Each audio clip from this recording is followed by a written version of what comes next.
You know, being here. What's up? I was thinking about something. What are we thinking about, bro? I was thinking about what's going on in the earth, right? What's happening in our minds? Yeah, and I wondered, why does it matter? We're about to find out. Holy shit.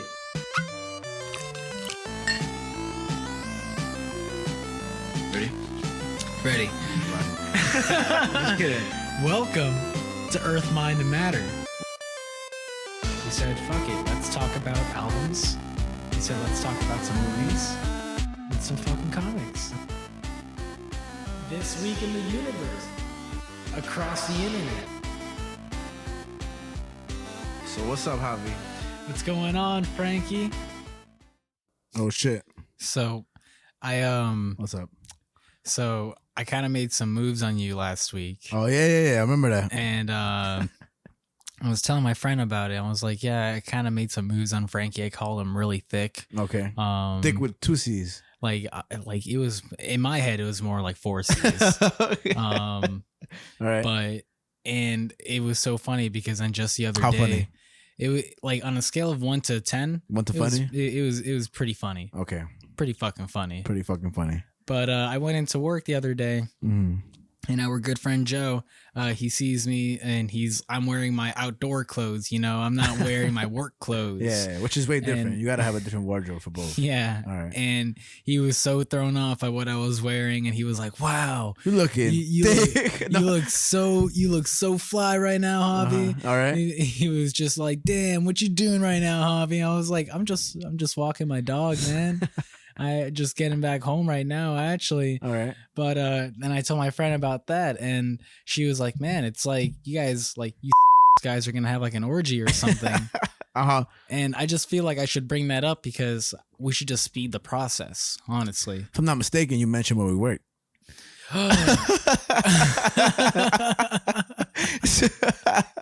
About to be unemployed orgy. Nah, just kidding. We're working at Dunkin' Donuts. The secret's out.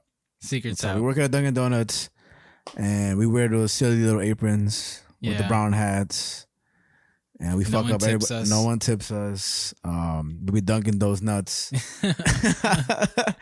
I eat ice cream on my break. He eats ice cream on his break, and I smoke cigarettes on the clock at the register. And yeah, definitely inside the building. Inside the building. Yeah. And while I'm holding my cigarette, there's a donut on the cigarette. You know, if you get it, you know. Anyways. Aside from orgies and employment and Joe, the Holy Trinity, we are here. We started shooting so fast. I feel like we got here. We started. No, not really. We discussed and shit. Yeah.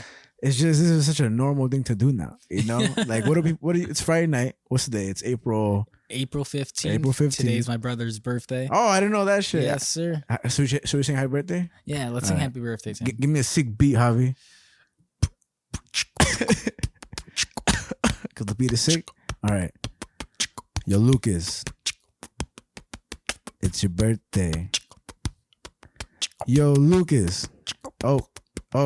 It's your birthday. Say, hey, it's your birthday, Lucas. Mucus. Yeah. Happy birthday, Lucas. On some real shit, that might have been the best freestyle in the world, man. That was probably the best or the cringiest thing we've done on this show yet. We saw how in sync we were. That shit ended at the perfect time, bro. I feel like Kanye West and your Mary J. Blige. No. I don't. No. I'm nothing. I feel like Aaron Carter and your what's his name? Johnny Cash. Sure, let's go with that. Nice. Don't hurt me though. I won't. And aside from Lucas' birthday, happy birthday. He's now 19. Oh, I wasn't gonna say it. He's 19? Yeah, he's a baby. Fucking I think he's old, man. I think he's an old motherfucker now. I think he got some responsibility to within this world. Aside our personal lives, what are we doing today, Javi? We're on the earth. And we're going to talk about what's in our minds. And this is why it matters. What is this? This is Earth, Mind, and Matter, Frankie. I think it's the wrong show. I'm out of here. Now, welcome to Earth, Mind, and Matter. Frankie, this is Javi. Welcome. And this is episode, what, 15? Episode 15. Jesus Christ, and bro. And it's April 15th. Oh, shit. Oh! That's kind of crazy. If only Lucas was turning 15 years old. Right? Damn, Lucas. He just had to fucking ruin it. Jesus Christ, Lucas. God damn it. Goddamn Gen Zers always ruining everything. Man, fucking just go touch some grass. Well, we're here, man, and what a crazy week last week, though. Yeah, we've had a quite the eventful week this past week. Yeah, in a lot of ways. Oh, but how are you? I'm doing good. I know we kind of just jumped in talking about personal shit, anyways. But how you doing today, Frankie? You know, outside all the orgies and stuff, I think because I think about 17 orgies I've already had in the past like 2 weeks. You know, I'm tired, man. I think I might have lost some. I would imagine. Everything's been good. Just fucking. It's so interesting to come and do this. I don't know if I said this earlier, before or after we started shooting, because we did just take a shot of tequila. Woo-woo. But it's Friday, right? It's Friday, and right now people are getting shit-faced, pre-gaming. I was in the city last week, right? I went to go meet up with my friend of mine. And, you know, on a weekend night, you see everybody getting fucked up, having fun, woo, going crazy. Woo. Yeah. I saw some guy, I think he got fucked up too early. So he was by himself just leaning over, just looking all like, damn, I feel like, how early did you pregame? did you wake up and pregame, bro? and there's people doing that, having fun, you know, going to work or whatever. But we're here just talking. I feel like that's pretty dope, man. That's pretty dope. So blessed to be here. And I'm excited, man. I just feel like this is such a, again, I keep saying it, but normal thing we're doing now. And to many, many more. Nice, man. How you doing? Doing pretty A-okay tonight. I'm chilling. I always think about it too, where it's like, you know, people are just getting out, shit-faced, doing their crazy things, and we're just here chilling, grilling. Chilling, grilling, killing. Living. Couldn't take any more things. Whatever, Mucus, Lucas, you know, all that stuff, man. That'd be a cool rap name, Mucus Lucas. Oh, the noise that he would make, like, you know? Fucking. Do you spit in the street? Sometimes when it's like I just have to. You just got to, right? Yeah. I feel like the amount of people that spit now is lessened because of social media. Okay. You really think of that as a correlation? I think anything is lessened that you do publicly, like peeing in the street. Somebody's like, hey, he's peeing in the street, let's record him. Or straws. I know a lot of people want to save turtles, but I feel like, I really do feel this. People don't use straws no more because of what they appear as when they use them. Like in Dunkin' Donuts, when we're giving out straws, you know, people would just be like, "Oh no, I'm okay, thank you," and I'm like, "Oh, like just don't take it." You know, I don't care about how you feel about yourself. I feel that people consider that as an image. It's like, "Oh, you're using straws," and it's like they're biodegradable. I mean, you know, it's definitely an interesting perspective. It don't seem like it's that interesting. No, I'm just kind of like thinking about it. I'm like, you know, I don't use straws personally. Yeah, like not at all. I try not to. But you use them. Like when it comes to like getting at fast food restaurants and those cups, like there's no other way to drink out of that cup without a straw. Okay. I mean, I guess you could just fucking sip it, you know. But like the cups are like an American. The cups are so malleable. They just like flop around in your hand and whatever. And the straws are loose leaf. I feel that straws today are the new wearing fur. Okay. So, you know what I mean? You know what I mean? Is I feel that people just think about themselves so much, how they're perceived. So, you know, like Stacy and Kim go back to the office and they're not using straws, but then Robert comes in with a straw every day. And they're like, oh, fucking Robert, or every day using a straw. Don't you know, turtles? You know, fuck turtles. Hey, man. Ninja Turtles are coming for your ass. I don't give a fuck, man. If they do, that's my fault. But real quick, which Ninja Turtle are you? Damn, I want to say Donatello. Oh. You know, just because, you know, the stick is cool as fuck and it's underrated. I'm definitely not. Who's the red guy again? I forget his name. Raphael. I'm definitely not Raphael. He's too cool. Too cool. I can't be Raphael. And I'm definitely not with Michelangelo, the pizza. Mm-hmm. I'm definitely not Michelangelo because I'm not like that cool on the different side of the spectrum. You know, I feel like they're opposites. So I'm definitely Donatello because I'm pretty chill. You know, I woke up really cranky today, Javi. You were Raphael this morning. This morning I was Raphael, and now I'm Donatello. But I was so cranky this morning. I even got enough sleep. I just started playing Fallout 4. Okay. Wow, man. And the only reason I'm playing it now is because Jonathan, our good friend Jonathan, the YouTube video will be out tomorrow, April 16th of American History X. Nice. They've been a little delayed, but it's including Jonathan, our last guest, who has his own YouTube channel, Escutia Runs, where he plays FIFA professionally. You know? And wink. But he's really fucking good. And I started playing Fallout 4 because he has. And for me, a Fallout game is dangerous, man. Because during the lockdown, I played Fallout Las Vegas. Yeah. I spent most of the lockdown waking up, playing Fallout Las Vegas, and I fell in love. Fell in love with that game. So I just started Fallout 4. For some reason, I thought it would be bad. Have you not played it before? I've only played Fallout Las Vegas. So, or is it called Las Vegas? New Vegas. There we go. But because that game was so good for being such an old video game, I always thought the newer ones would just ruin the story. An hour in, I am obsessed just looking for random shit. And it's awesome, man. It's a really fucking great game. For those who are listening that are like, I don't give a fuck about your orgies, your Fallout, all that stuff. Hey, it's episode 15. Episode 15, you know? And next what? 16. No, next week. Wait. What's next week? What's next week? I'll give you a hint. Oh, yeah. I just remembered. We're going to try and film on 420. And it's funny, we didn't even discuss it, but I figured we'd both try to do that. Yeah. just cause why not? Why not, you know?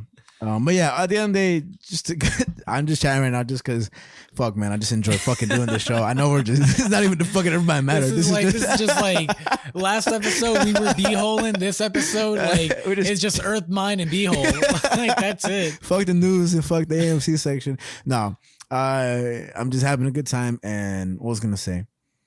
Fallout 4 is amazing so far. But I haven't gotten into it. But that's what I've been up to, man. Nice. that's the day in the life of Frankie. Fallout 4 and getting angry in the morning. I mean, I'm glad that we've had kind of a little funny little start to everything and whatever, because we're gonna get a little serious. OD. Yeah, definitely with the things that we're gonna be talking about. Some not so hoo ha ha's anymore. He all that stuff. But now we gotta put our serious faces on. I got you. Look. Yeah. Just kidding. But I'll just read off the topics that we're going to be talking about today. All right, back to the show. Real show. What's up? So we're going to talk about the subway shooting that happened. The what? The subway shooting. There was a subway shooting? There's a subway shooting. Okay. Yeah, we're going to get into that. All right. We're going to get into the New York Lieutenant Governor Benjamin, who resigned from following some campaign finance indictments. No shit. And then lastly, we're going to look at Elon Musk. After toying with Twitter, now wants it all. Oh, I heard about that. I didn't even look into that. I didn't expect that to be the last thing. Holy shit. So those are the topics that we're going to be looking into, and we'll get to the AMC section later. Nice. But those are going to be our news topics. Hey. So I figured let's just dive into it. Splash. All right, let's dive in. No, there was a shooting last week and shit got real crazy. Not even last week, this week. Oh my God. Time flies. Well, I guess it'll be out Monday, so last week then, but right now as we're speaking, you're right. It's so let me know what happened this week. So on April 12th, Tuesday morning, a Frank R. James at the age of 62 got on the train. Yeah. And he was wearing... That's the whole story. He was wearing a construction vest. Yes. And he got on Kings Highway Station at 8:30 in the morning. And then when the Express N train in Sunset Park left the 59th Street station, he put on a gas mask and he released a smoke canister and then opened fire, opening 33 rounds in an upper cart of the train. Yeah. New York City, of course, just to be said, like New York City for those listening in Denmark, right? Yeah. And Spain. Norway. Norway and Spain. Yeah. But so that time that the train was moving, it, like I said, it left the 59th Street station in Brooklyn, Sunset Park, and it skipped the 53rd and 45th Street station to get to the 36th Street station. Okay. So basically 3 stations. Gotcha. And in that time, he was on the train as it was happening, or he was in the station? He was on the train. It happened on the train cart itself. Jesus Christ. It wasn't even at the platform. It was basically in between the tunnels as it was happening. Wow. So by the time that the train actually got to the 36th Street station, passengers were rushing out of the smoke-filled train, and some left from there, like at that station. Some got on the R train on the other side of the platform, and then that R train went to the next stop at 25th Street, and it carried, and that train was carrying some of the injured people who rushed out of the train. They got injured, went on the train to escape the area. Yeah. Crazy. And amidst all the chaos, that's when the shooter was lost. In that time, the police barricaded the entrances to 36th and 25th Street stations, and the NTA suspended service on the N, R, and D trains in that area. Okay. So that's what happened in that morning. That's the gist, because there's a lot of detail. Before anything, nobody knew who the suspect was. Initially, this Frank James guy was just a person at large. We didn't know who he was, where he was, or what. We didn't even know motive. what he looked like or Exactly. anything, because the cameras weren't working at the station or anything like that. MTA. Yeah, man. And interestingly enough, usually when we do the show, you have or I have the topics, and none of us do our research. Like if you right now you have the topic, I usually wouldn't have done my research, but because this was such a big story, I think I did my research myself too. Okay. And right before the shooting happened, what I learned is that before this whole thing was occurring, the shooting in itself, he let out some smoke, and a passenger was saying, "Hey, what are you doing?" Frank James then said, "Oops," and then he started to shoot. So that's something that apparently happened, and people are considering whether his target area was that station, or was it to go into Manhattan and do it in itself. So that I found out today, and I thought that was interesting because there's a lot of news going on around. Yeah. There's a lot of this, that, he said, she said, who's to blame and all that. I just didn't know that fact, so I wanted to throw it out there. Okay. Because that's just interesting. No, that is interesting. Yeah. Well, I mean, after that morning, pretty much 8 hours later, the police found an empty U-Haul van 5 miles from where the shooting took place. Yeah. They found that van was rented in Philadelphia. Yep. They also found the keys to the van, a credit card with his name to it, a Glock 9mm handgun, ammunition, a hatchet, fireworks, and a liquid believed to be gasoline. And extended magazines as well. And consumer grade fireworks, which I don't know if you said already, but yeah, it's crazy, bro. They also found out that Mr. James had addresses in Philadelphia and Wisconsin. Yeah. Which is just a little kind of weird note. He gets around. Yeah. He gets around.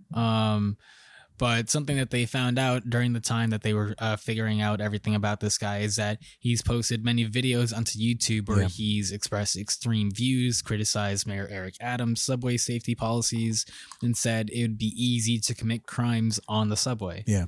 On Monday, April 11th, the day before the shooting, he posted a video saying he wanted to kill people and to watch people die. Yeah. Other videos consisted of extended tirades, many of them over race and violence.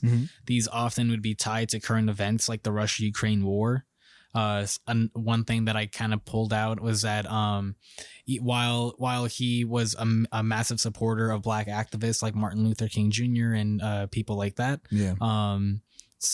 he was very critical of black people who died in shootings especially from the police. Really? Where he kind of said that like you play a stupid game, you get the stupid prize, or something along those lines. I didn't know that. That's crazy. So he's basically blaming black people for putting themselves in that position.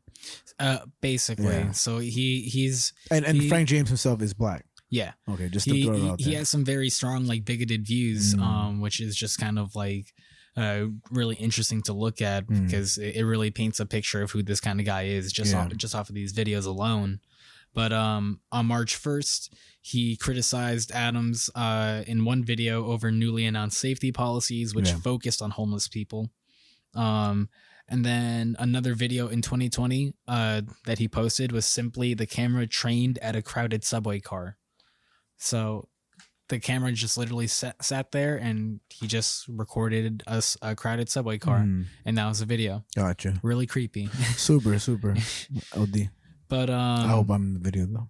You just see me there like, hey Frank James, my name's Frankie. I hope we could be friends. Just kidding. But there was basically a near 30-hour manhunt. Yeah. And basically how everything kind of came to an end was that he called in the tip after seeing himself on the news and told him that he'd be at the McDonald's that he was at from which he called from. Yeah. His phone was going to be dying, so he was like, I'm going to be here, so you can't call me back, whatever. And then the phone call dropped.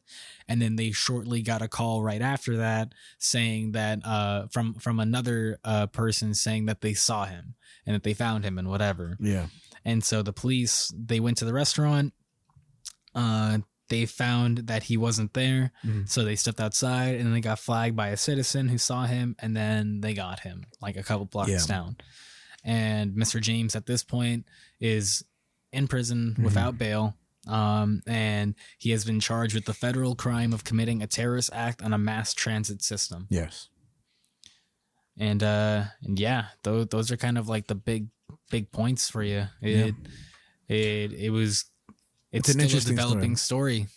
And today I read a lot of things too, and I wanted to kind of fill in a lot of those crevices of the story, just because again, it's just such a evolving story, and I feel that what's happening now is that people are blaming the police department, I think at its highest, in terms of the situation. That's what I see is happening, that the blame is being towards the police, and I want to discuss that later because we might have different opinions and all that.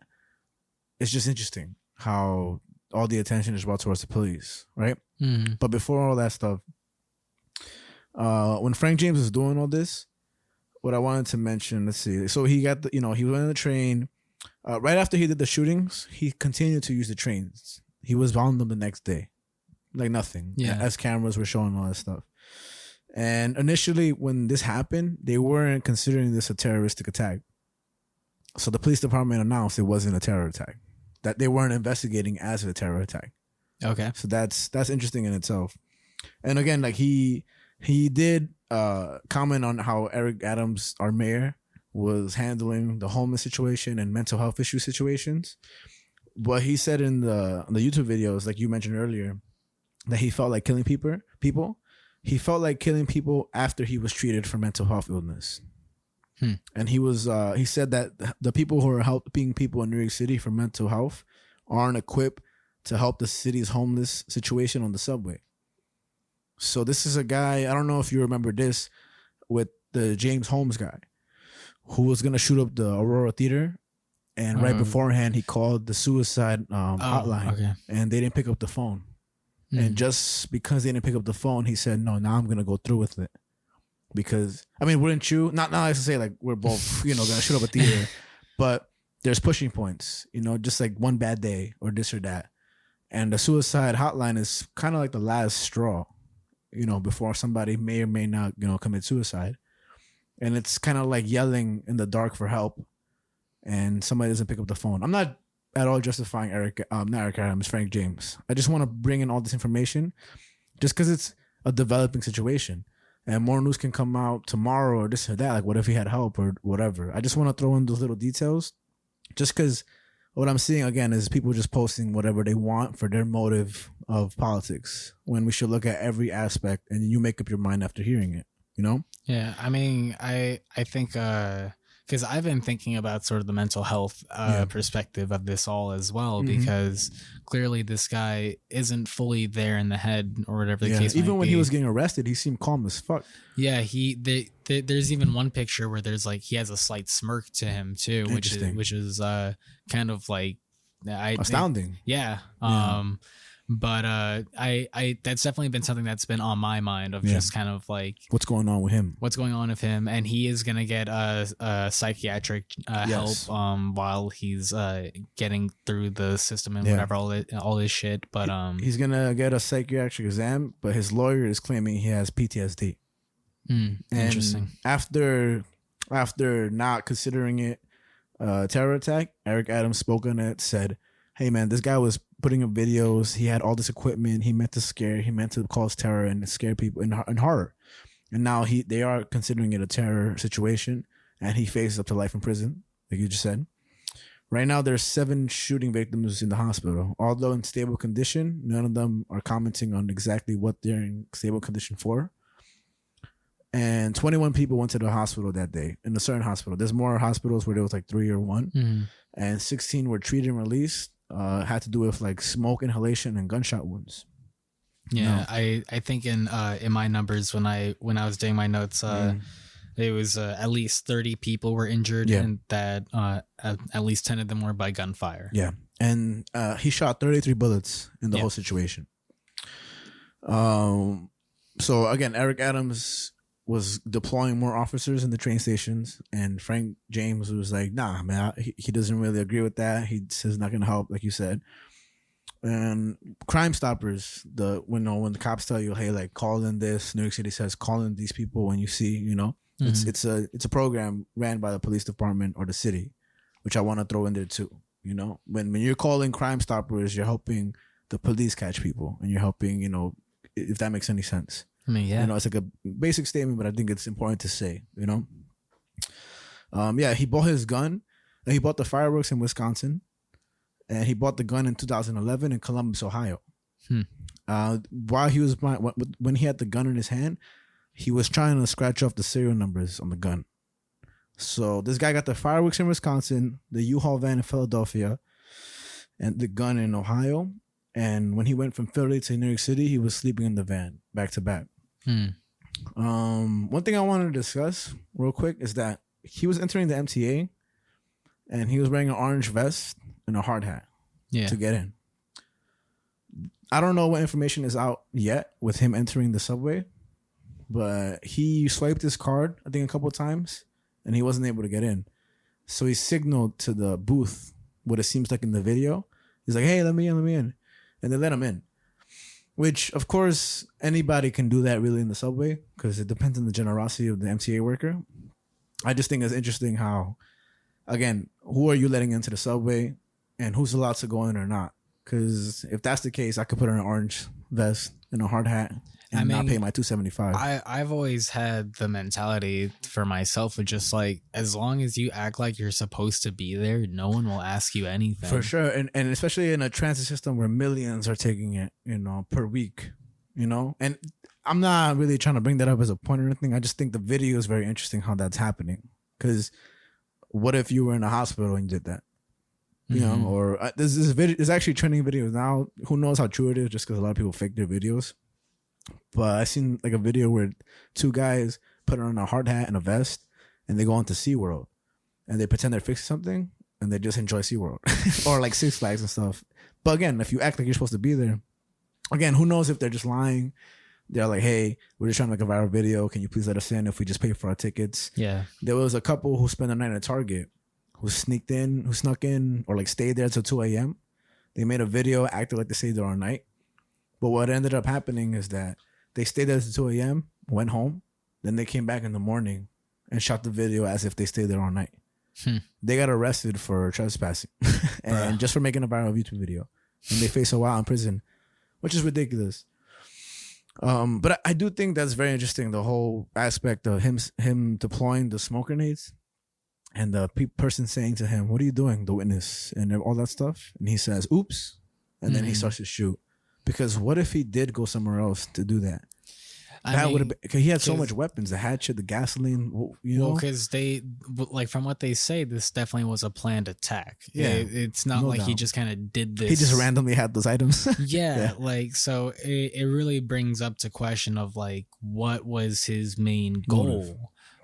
Because we can... The biggest assumption that we can make is that he's just trying to make a point in terms of that, how easy it is to commit crimes on the MTA system. Which it is. So that's like the biggest assumption I feel like we could make, that's why he did this. Yeah. But it's still up in the air of just kind of like, why did he do this? Yeah.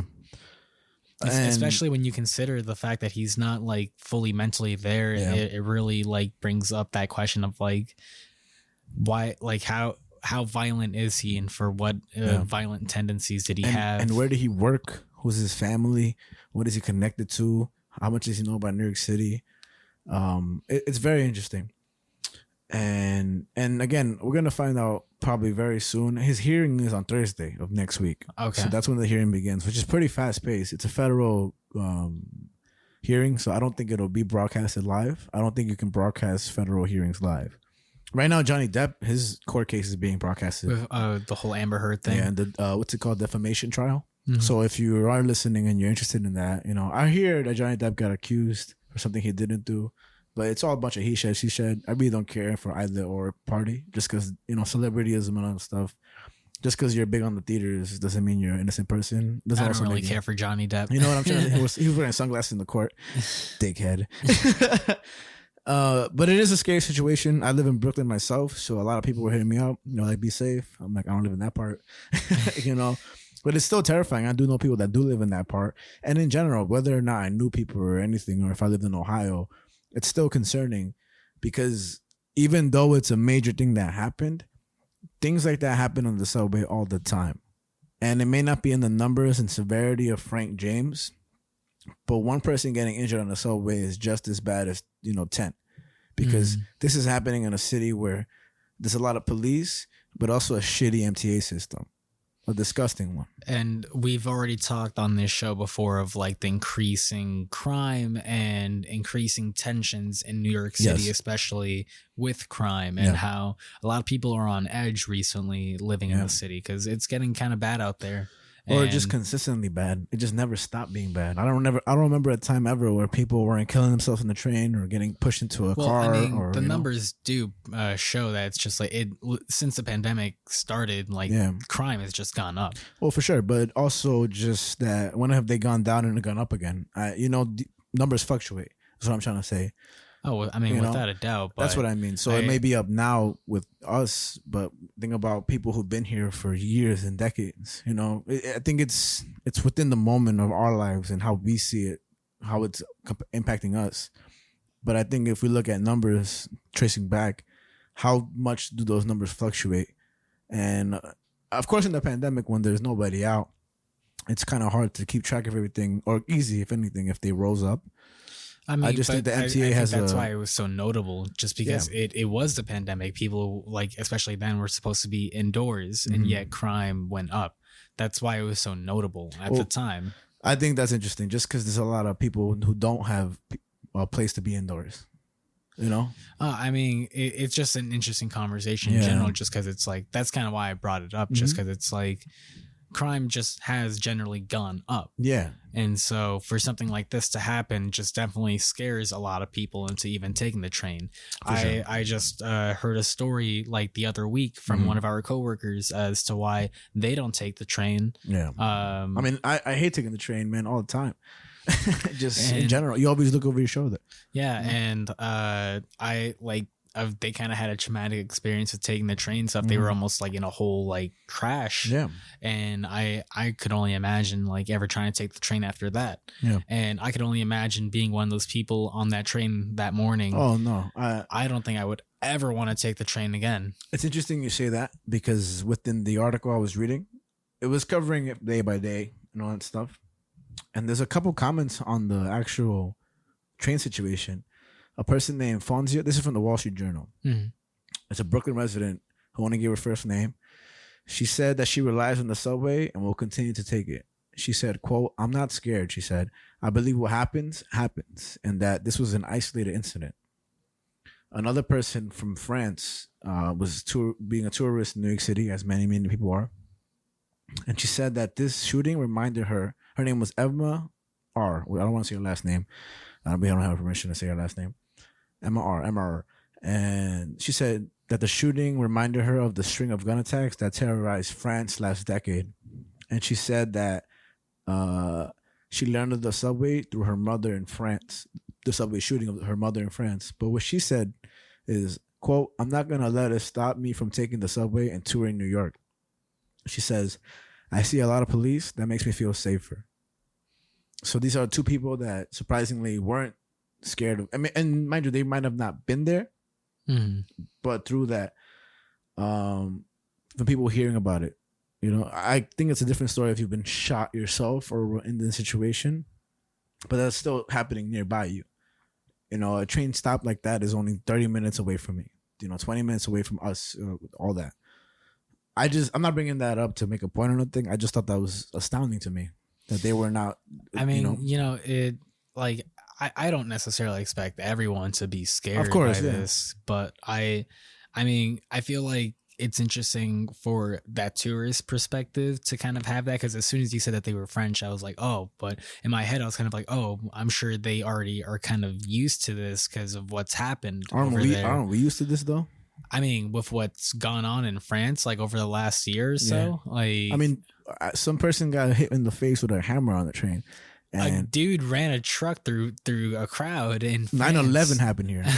Okay, but that was like it still happened. You see what I'm saying? No, I know what you're saying, but I just mean in the last year, there's been a lot of incidents in France specifically. I don't think anything tops, aside from like war and stuff, a plane crashing into the World Trade Center that still affects people today. I'm not trying to one up you. No, I'm not saying you are. I'm just saying that regardless, it's not even like who's this or that.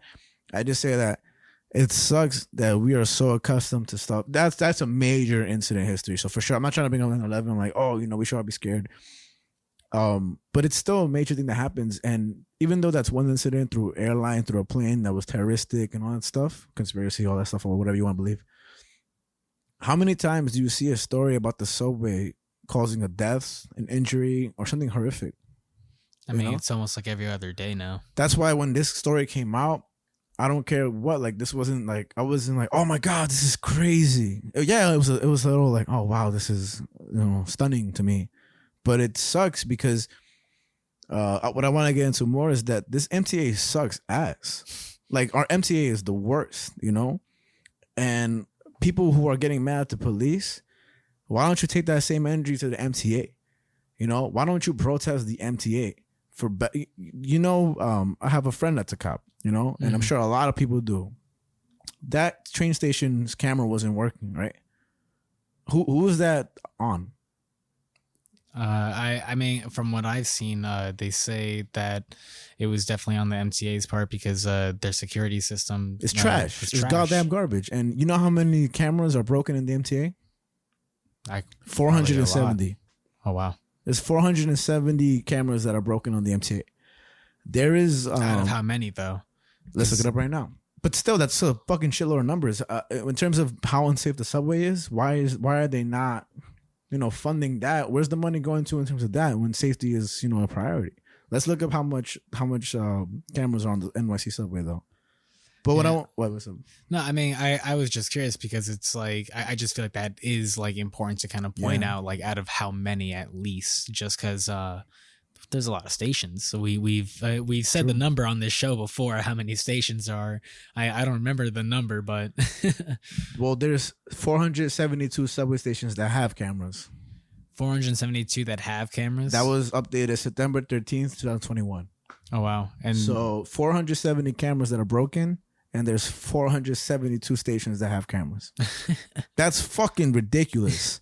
That's fucking ridiculous, bro. Come on, man. Like, and it's fucking stupid, man. Like, I just get mad because I think what's happening now, and this is obviously going to be something that people are going to be this or that. Have your opinion. I love when you have your opinion. Just don't scream at me. Let's see. Like, during this episode, I'm going to throw a piece of paper at you, Javi. Okay. I'm not going to tell you when. And I'm going to rip up the paper right now. Right? And at one point in this episode, I'm going to throw it at you. Okay. Right? And I'm not going to tell you when. So I'm going to put the paper right here. I'll hold it in my hand the whole time. A lot of people are saying the cops have all this funding and all these cops deployment and all that stuff, yet they can't stop a terror attack on the subway. I always feel that there should be a cop on every single car of the station. That's how I think things could be the safest. I was brainstorming a couple of things just for the fun of it, I was thinking maybe there should be, instead of the precincts being upstairs, like on the ground level, Maybe they should all be in the subway stations. Some of them are. Some of them are. I feel like all of them should be, since they're so incorporated with, New York City. And I also feel that the booths should not only be before you swipe your card, but they should be in the stations with a cop inside it. I heard there are stations that do have that, like booths downstairs, but not all of them from what we've seen for sure. What does that all require? Money. And what are people mainly people who are, thinking the police are too overfunded. What does that involve? I mean, you know what I'm trying to say to you. No, I mean, I know that there's like the argument for a lot of people that like they want to defund the police and whatnot. Yeah. I don't necessarily have ever seen that as like the direct answer or anything. I think it's just been more of a I forget what the term or the word is. So I just throw a piece of paper at you, right? No. Okay, so and I'm sorry. Got and my aim was on point. Anyway, I got I just threw the paper. And then shoot the forehead. That's fucking crazy. Oh my god! I'll never recover from this. Eric Adams, where were you? Okay, so of course I don't want to throw something obvious. I'm sorry for hitting you with something. That's not my intention. What I want to say there, and this may be people that I watch is gonna be like, "How dare you compare throwing a piece of paper to the police in the shooting?" When I was talking to my friend who's a cop, right? And even in my first thought when I was hearing all these arguments against the police, and you may think that I'm defending the police. I don't give a fuck because I've had shitty police officers confront me and great police officers confront me. I don't care either way. How do you predict something like that? I mean, you can't. You can't. And it really is like when you're going to commit a crime, say you were going to commit a crime on a subway, right? You can look around. What do you look for first? The cameras, probably. Cameras, or what else in terms of human beings? The cops. The cops. And when, again, talking to the person that I'm talking about, there's MTA transit police. And they don't ever get the blame. I know they might be involved with the NYPD and stuff, but nobody really talks about the MTA police as well, Mm-hmm. What I'm trying to say is that, of course, you're not going to commit a crime in front of a cop, but there are also cops that are dressed up undercover as well, And this is just one cop that I'm talking to, so I'm not trying to be like he speaks for all cops and all cops are great and stop talking shit about them. I'm just kind of say that we should see both sides and how the base of it, what my anger is directed towards the MTA. Is that, I mean, before I got. That was a perfect time too. You close your eyes, look to the left. I was like, I'm gonna try to put it in slow motion because that shit went. And you got me right as I was distracted, right when I was really in the zone of me talking.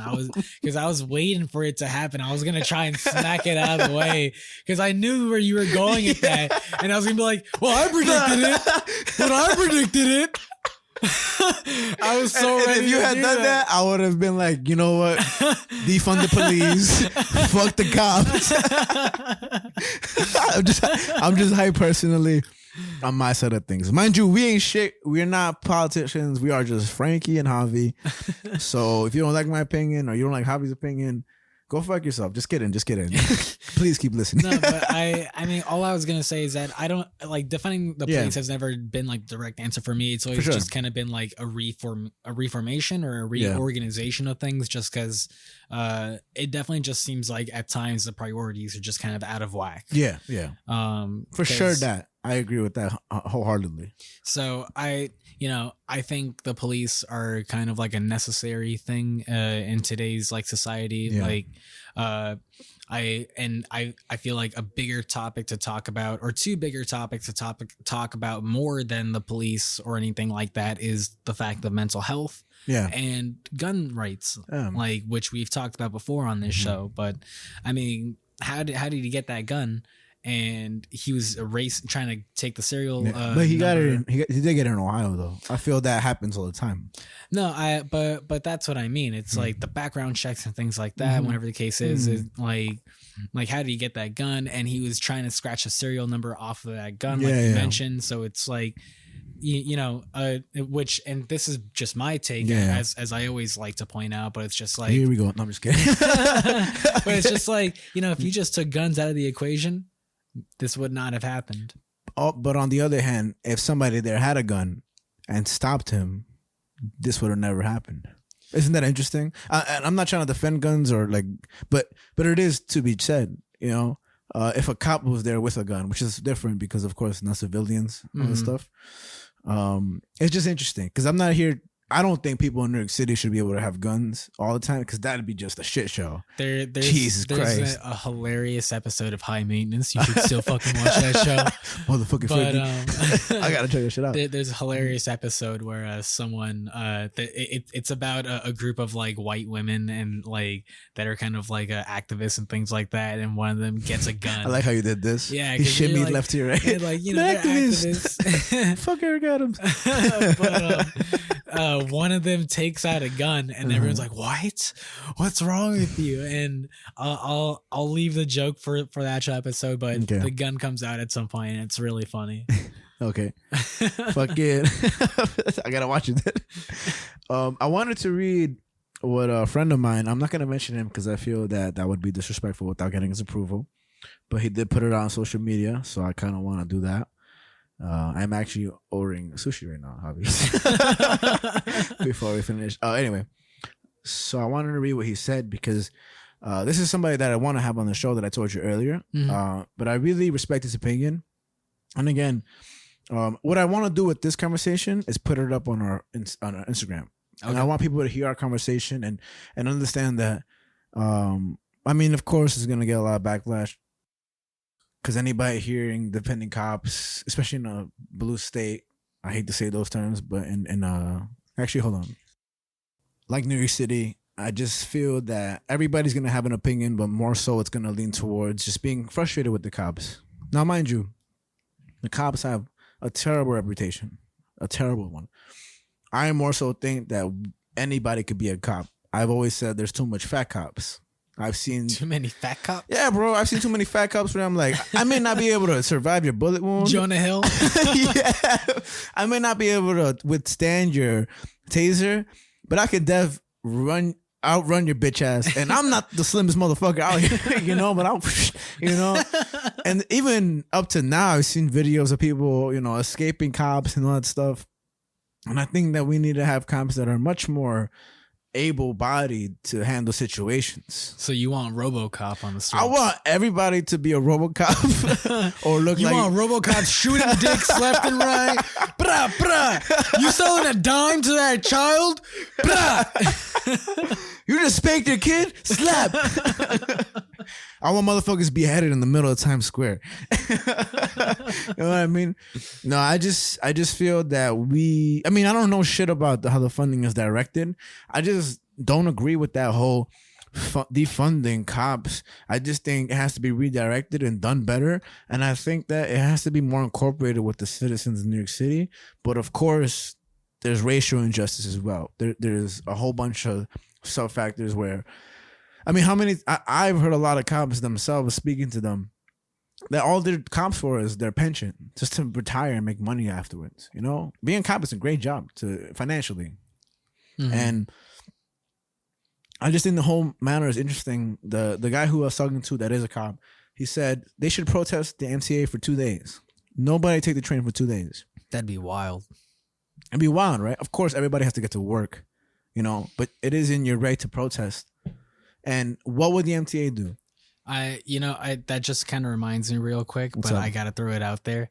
But I saw that, just like I threw that paper at your fucking face. Yeah, I'm throwing a vocal paper at you, bitch. Hold on. You take a piece of paper, and I'm gonna see if I can deflect it whenever you throw it at me.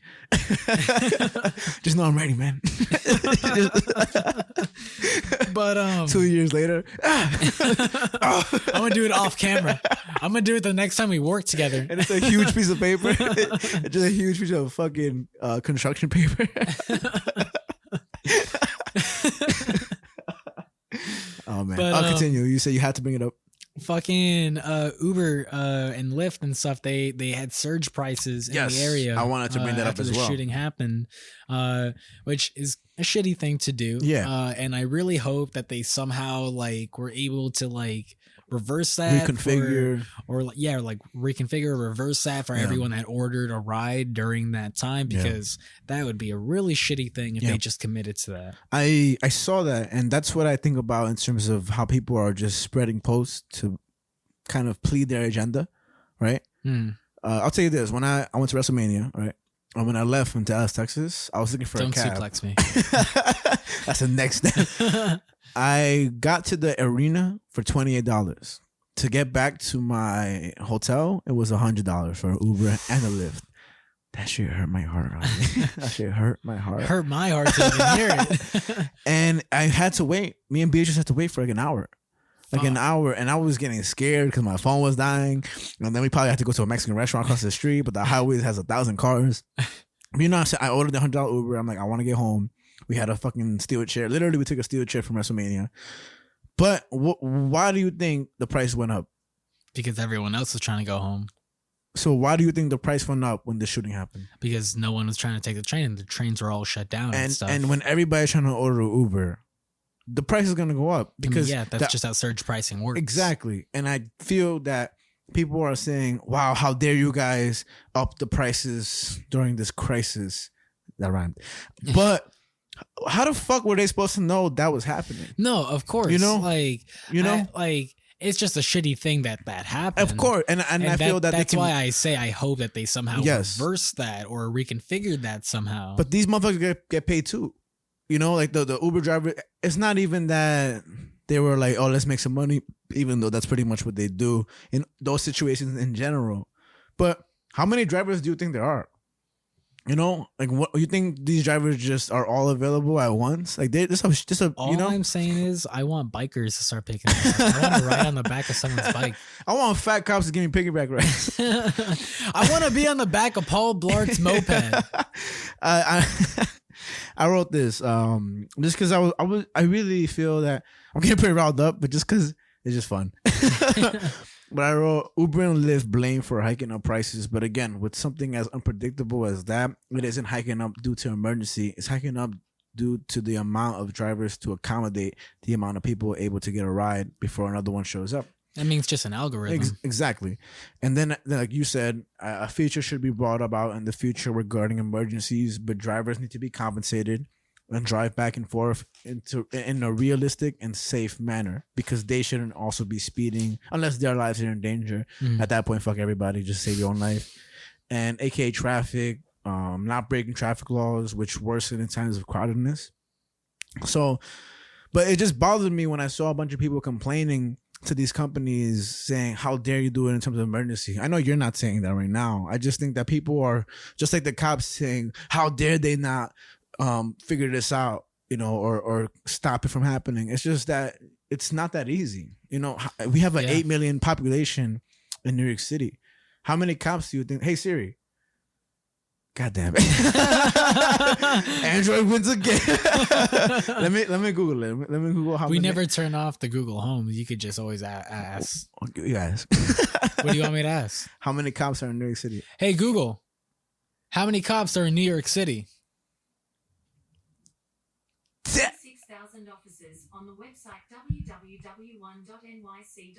They say the New York City is one of the oldest municipal police departments in the United States. God damn it, Google. There's 19,000 civilian employees. I also this question: how many police forces are in New York? Ask her. Shut the fuck up. That's enough. Ask her the population to. Like I'm asking you to ask. Ask her the population of New York City. Hey Google, what's the population of New York City? Fuck you, Siri. In 2019, the population of New York City was 8,419,316. 8 million. So let's see. What's 8 million divided by 46,000? What was it? I didn't hear it because you fucking made a noise as soon as she started talking. I don't want to ask her again. Because you just check. Oh, there's definitely not the right proportion ratio, right, of cop to civilian. So, and I'm not trying to say, hey, we need to fund the police. You know, I just think that the money should be as is, directed correctly, and whatever isn't worth the money should be out. Now, one thing Eric Adams said, which he's a bullshitter for sure, he said, I take the trains. I take the trains at 3 and 4 in the morning and I feel safe. Bitch, no, you don't. No, you don't. Because even if you did or didn't, ain't nobody up at 3 or 4 in the morning except drunk people. And you know.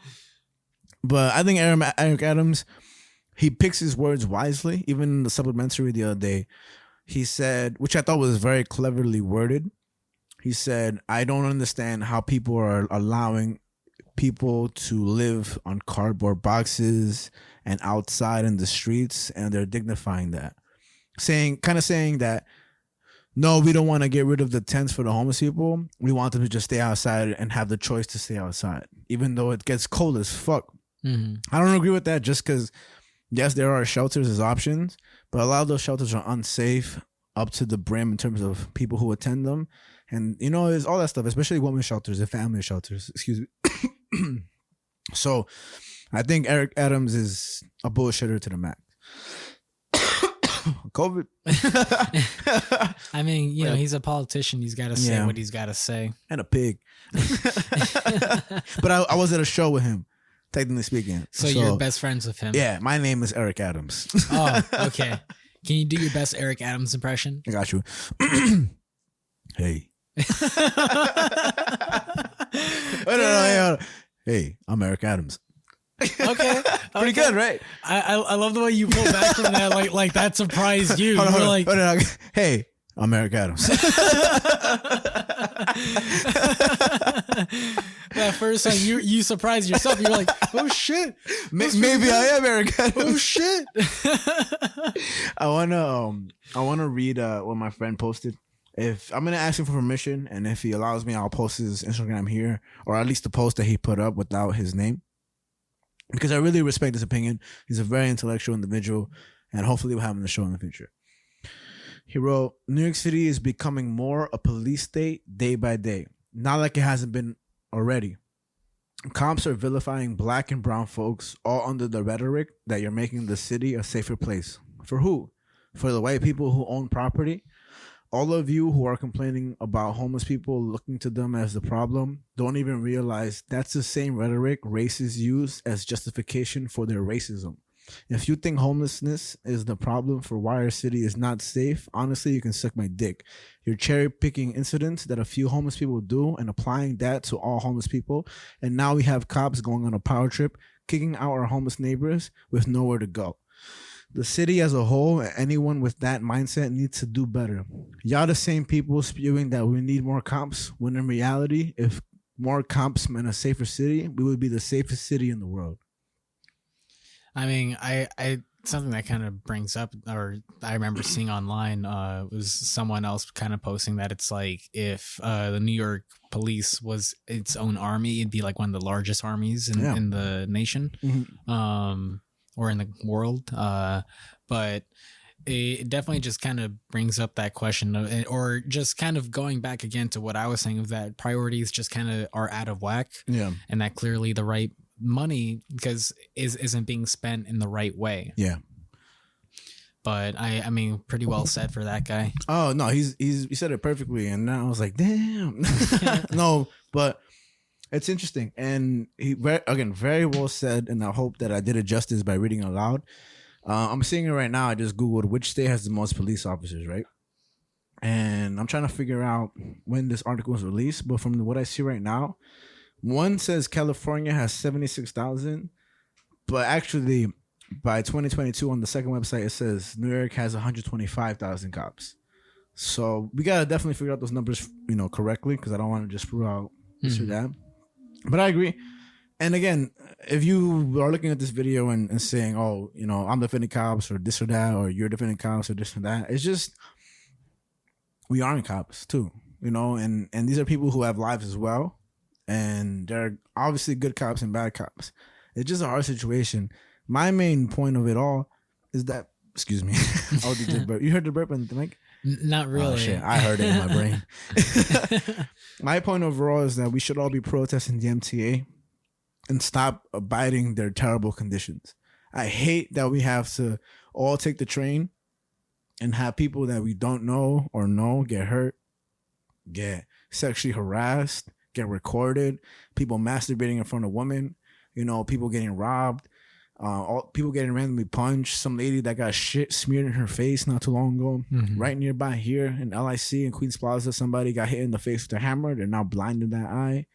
I mean, if you could write a book about the things in the subway that happened that are violent, you'd finish your book within a month. I mean, depends how long you want the book. that could be an ongoing project. Yeah, man. It just sucks. And fuck Frank James. Can we say it at the same time? Okay. 3, 2, 1. Fuck Frank James. And let's say Frankie's the best. And 3, 2, 1. Frankie's Frankie. the best. Wait, what were we saying again? God damn it. I'm so sorry. Did I mess it up? No. Okay, good. Yeah, man. Pretty good first topic, I gotta say. Yeah, man. And hold on, let me see. Nah, you know what? That's pretty much all it is. Because at the end, I'm really interested in how the perspective of Eric Adams would change in the near future. I wonder if that auto would change or this or that. I don't know. I just think that I don't know why he became a mayor in the first place. All I want to say is that New York City protested cops so much, and then we elected one. Dumbasses, you know what I mean? What? You know, I know the other competition wasn't amazing, but y'all dumb. You know, for those who voted Eric Adams, respectfully. This is why you should vote Frankie. No, I'm running next year. Oh, you're gonna run? Even though there's no elections next year, I'm gonna run. Okay. Yeah, I'm actually run for mayor. You're like, is this not what they mean? I'm running. I feel like I deserve it because I'm the only one actually running here. Eric Adams. It's just, I'm very interested and damn, bro. Damn. I wonder what's gonna happen next. Yeah, I mean, it's an unfolding story. We're gonna see what happens next. I mean, we'll always bring up some updates on the show. Oh yeah, here, if sure. anything, any big updates. Yeah, man. But I mean that's mostly everything in terms of like the subway shooting and everything that's gone down at that. I looked down just to look up. I thought you were gonna paper on me. I'm terrified. Yeah. How's it feel? You're looking down the barrel of a gun, bitch. It don't feel that good, Javi. I'm nervous as shit. You're just waiting any moment for it. I'm gonna try to close up my face to see the sweat dripping down my fucking like any moment now. Scared me. I got reflexes like a fucking cat though. Yeah, bro. I'm fucking nice with that shit, bro. They call me Reflex. They call you Reflex. Earth Mine and Reflexes. It's the lamest superhero name. Yo, I looked at your head just man. now. Here it comes from above. Reflex Man. Ready to react. You never throw a punch. You just react. Oh. Stop him, Reflex. I can't. I'm just avoiding the inevitable. You might get hit. I won't. I'm the hero we don't deserve. Wow. That's the dumbest shit we said in a while. Reflex comic book coming soon, 2023. Be on the lookout. Brought to you by Eric Adams. Oh shit, man. That's fucking funny as fuck. Oh man. Anyways. But moving on to our second topic.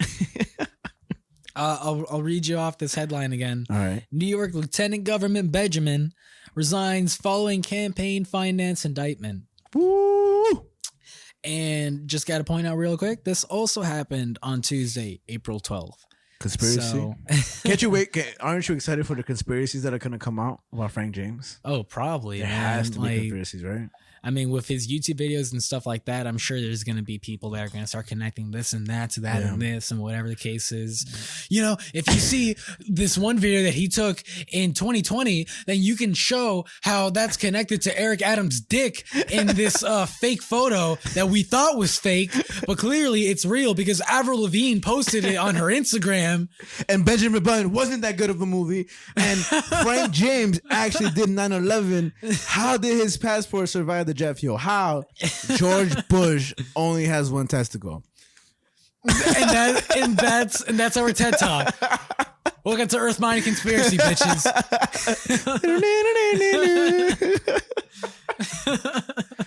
I free Eric Adams. I mean, free Frank James. He did nothing wrong yet. Innocent until proven guilty. Oh yeah, man. Uh-huh. Technically speaking, he played. I don't know if he played not guilty, but just kidding. I'll tell you who pleaded not guilty. Who? This Lieutenant Governor Benjamin guy. His bitch ass. All right, so actually, I remember I sent you the story, but I didn't look into it at all. I didn't read the article or nothing. I didn't think you were gonna bring it up. So, fuck, man, I'm on my knees. Well, I'll just give you a little disclaimer. Okay, it's not the juiciest story. Yeah, it's not rare or anything like that. It's well done. Oh, it's well done. State. It's basic. I got a nice quote by the end of the story that we'll get to that kind of sums everything up. Okay. But to basically get into it, like I mentioned, this happened on April 12th, same day of the shooting. Okay. And basically, this dude resigned hours after federal prosecutors unsealed an indictment implicating him in a brazen scheme to enrich his political campaigns with illegal donations. Okay. So basically, he was using illegal donations for his political campaigns. What's an illegal donation? So I'll get to that. Okay. Sorry. So you better fucking be. Patience. And something to kind of note is that Governor Kathy Hochul selected him to be her lieutenant governor less than a year ago. And remind us, all you motherfuckers that praise Cuomo. Well, that's definitely been kind of a topic for sure because before I point that out, basically what's going on is that this indictment is a 5-count indictment. Damn. They're charging Mr. Benjamin, saying that while as state senator, he had conspired to direct $50,000 in state funds to Harlem real estate developers charity. Gotcha. In exchange, that developer would have gathered thousands in illegal contributions to Mr. Benjamin's 2020 Senate campaign and his failed 2021 bid for New York City comptroller. Mm-hmm. And like I mentioned, he pleaded not guilty. Of course. He's like, I didn't do none of this. Me? What are you talking about? Me? I work for Governor Kathy Hochul. You see how much of a nice guy I am?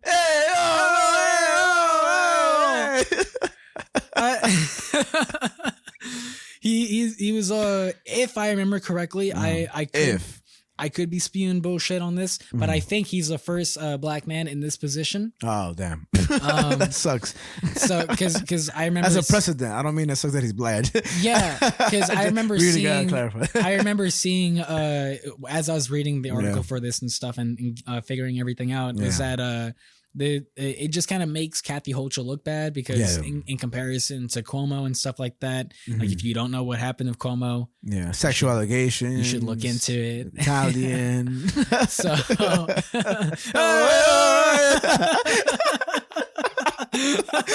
I mean, both made eye contact. We're like, it's time. It's a time. I think our least popular audience will be Italians, or our most. We'll never get a following in Italy because of this. We'll never get one of those finger things. The little finger thing. Hold on, wait. And we're back like Jack. We never left, but we're back. So Lieutenant Benjamin, right? Lieutenant Government Benjamin. Nice. Lieutenant Government Benjamin. So, like I mentioned, he pleaded not guilty. Amongst other things, a 5-count indictment was that he was also accused of offering to help the developer, which I mentioned. His name is Gerald Nigdal. Okay. He offered to help him to obtain a zoning variance if he made a $15,000 donation to a separate fund for state Senate Democrats. Wait. Say that again, but explain it to me as you say. I don't really know what you just said. So basically, what amongst the things that he was charged for, one of those things was that he was offering that developer, which I mentioned, the one that was gonna like direct like $50,000 into that charity. Yeah. Basically, he was gonna help this guy get a zoning variance where he could basically put up a building if he wanted to. Okay. If that guy made a $15,000 donation to a separate fund that's for state Senate Democrats. Okay. So it would be for him ultimately, no? Yeah.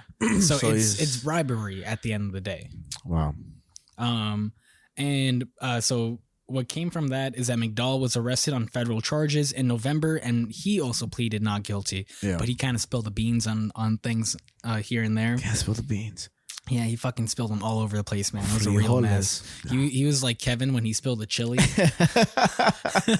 If you don't know what I just said, then you don't deserve to know what I just said. I made my favorite chili.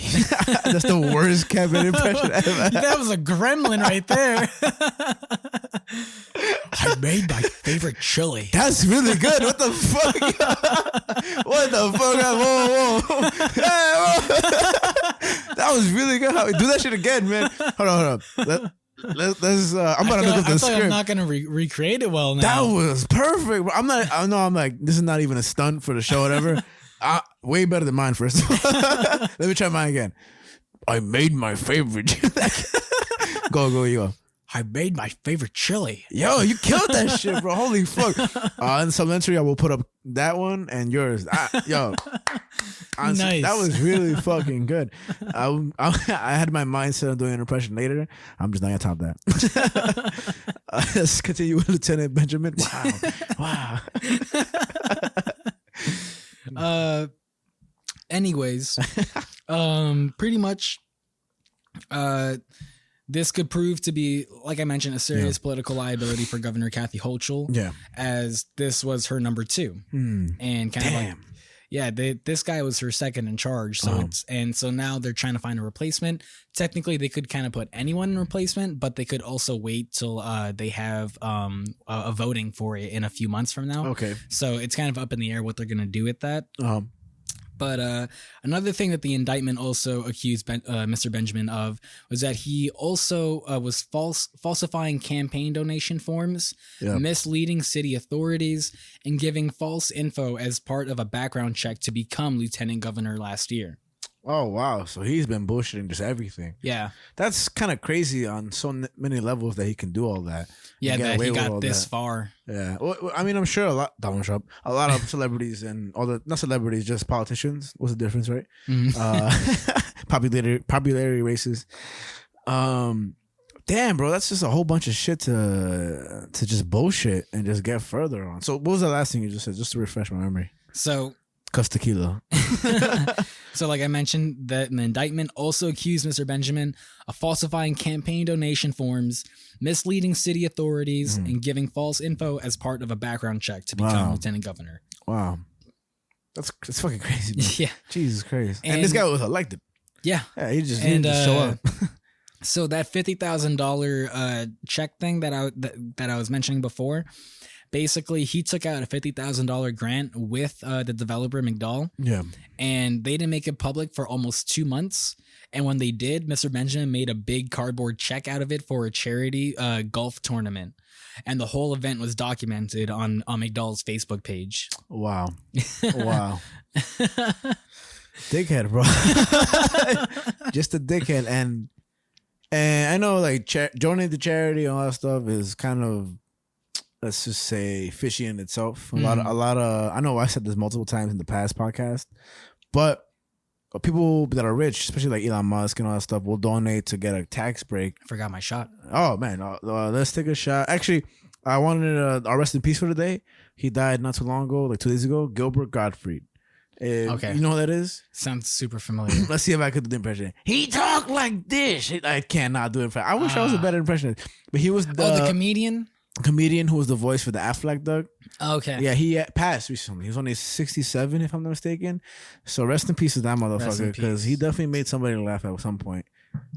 And yeah. But tequila, man. It's not bad though. Not bad. Not great. Just tequila. I actually wanted to bring up, because it reminded me, there's I don't know if you know who Wyclef Jean is. No. This is perfect for the supplementary. He essentially, let me just read the first paragraph. Back in 2010, it was reported that criminal investigations had been opened into Jean's Haitian aid organization. Let's see. Yili, Haiti. That's where it happened. I forgot what happened in Haiti at that moment. It was, you remember some shit happened in Haiti a long time ago. Mm-hmm. So Wyclef Jean is a musical artist who opened up a charity for Haiti. despite taking in around $16 million in donation, the charity was closed 2 years later and amid accusations of fraud. So it was alleged that he spent $9 million of that $60 million on office space workers' salaries and other expenses. Other expenses. And he paid himself $100,000 to perform in a charity concert for the organization. Wow. And fucking crazy. The reason I know about that, he denied it. But how you pay yourself $100,000 to perform for your own charity? Dickhead. We got 2 dickheads of the day. I couldn't find a picture of this big check, but if you can for the supplementary, that'd be so great. I will definitely. I will track it down. He probably took it down though. No, I can't. This is just a sidetrack. What do you think about YouTube taking down Frank James' videos for making all those threats and everything? Well, I think that's a pretty good conversation for what we'll get into later with Elon Musk and Twitter. Okay, cool. That's noted. Okay, let me know when you finish this story because not that I'm rushing at all. I want to hear what you have to say. I just have breaking news. Oh, okay. Kind of breaking news. Not really, but Brian just sent to me. Okay. I hate that guy. Brian's breaking news. New segment. We're going to input Brian's voice here. Oh my God. Nice. But to kind of bring everything to note with this story, his lawyers say that he is resigning, like I mentioned to begin with. I respect that, and that he's spending his suspending his campaign to focus his energies on explaining in court why his actions were laudable, not criminal. Dickhead. I just, man, I feel. Well, they also said they said there was nothing inappropriate about the $50,000 grant. And that Mr. Benjamin looks forward to when this case is finished so he can rededicate himself to public service. Yeah. Oh, you know what? I'm Frankie. I support this message. Bleep out my last name. I don't know why the fuck I'm saying my last name on the fucking podcast. Like I know you motherfuckers. But I support this message. And by the way, here's my social security number. Check out the YouTube video for my social security number. It will be up there. It will be up there. You can just Google image people that are dead social security numbers, right? I don't know. That's the first I'm hearing that. What the fuck? I'm guessing. Fake news. Look. At the end of the day, that shit is confusing as fuck just because it's hard to pinpoint what the fuck is happening. But this guy frauded on many levels, right? He finessed the system. It's definitely kind of newsy news. Yeah, numbers and stuff. Yeah, it's definitely not the easiest thing to follow for sure. Mm-hmm. But the fact that this happened the same day of the shooting, I'm like, that's weird. Man. But, what are you going to say? Sorry. The last thing I'll say to this story, and we can just talk more about it. Nice. But Damian Williams, U.S. Attorney for the Southern District of New York, summed it up best. He said, "This is a simple story of corruption." Yeah. Not so simple for me, but it makes me think of a couple of things. But one thing it makes me think of is that when it comes down to conspiracies, and I think there will be conspiracies with Frank James for sure, because if there's one thing conspiracy theorists love, is to not accept the truth and just make anything out of nothing. But again, I think that when it comes to this, it's kind of interesting how that happened the same day as this corruption story coming out. Mm-hmm. And it makes you think of 9/11 and how much events took place during 9/11. We'll throw that in the supplementary because there's a shitload of conspiracies, but usually when a disaster like that happens, a lot of stocks are sold or bought, this or that. There's like news corruption. People say that 9/11 happened to distract from the news stories and stuff.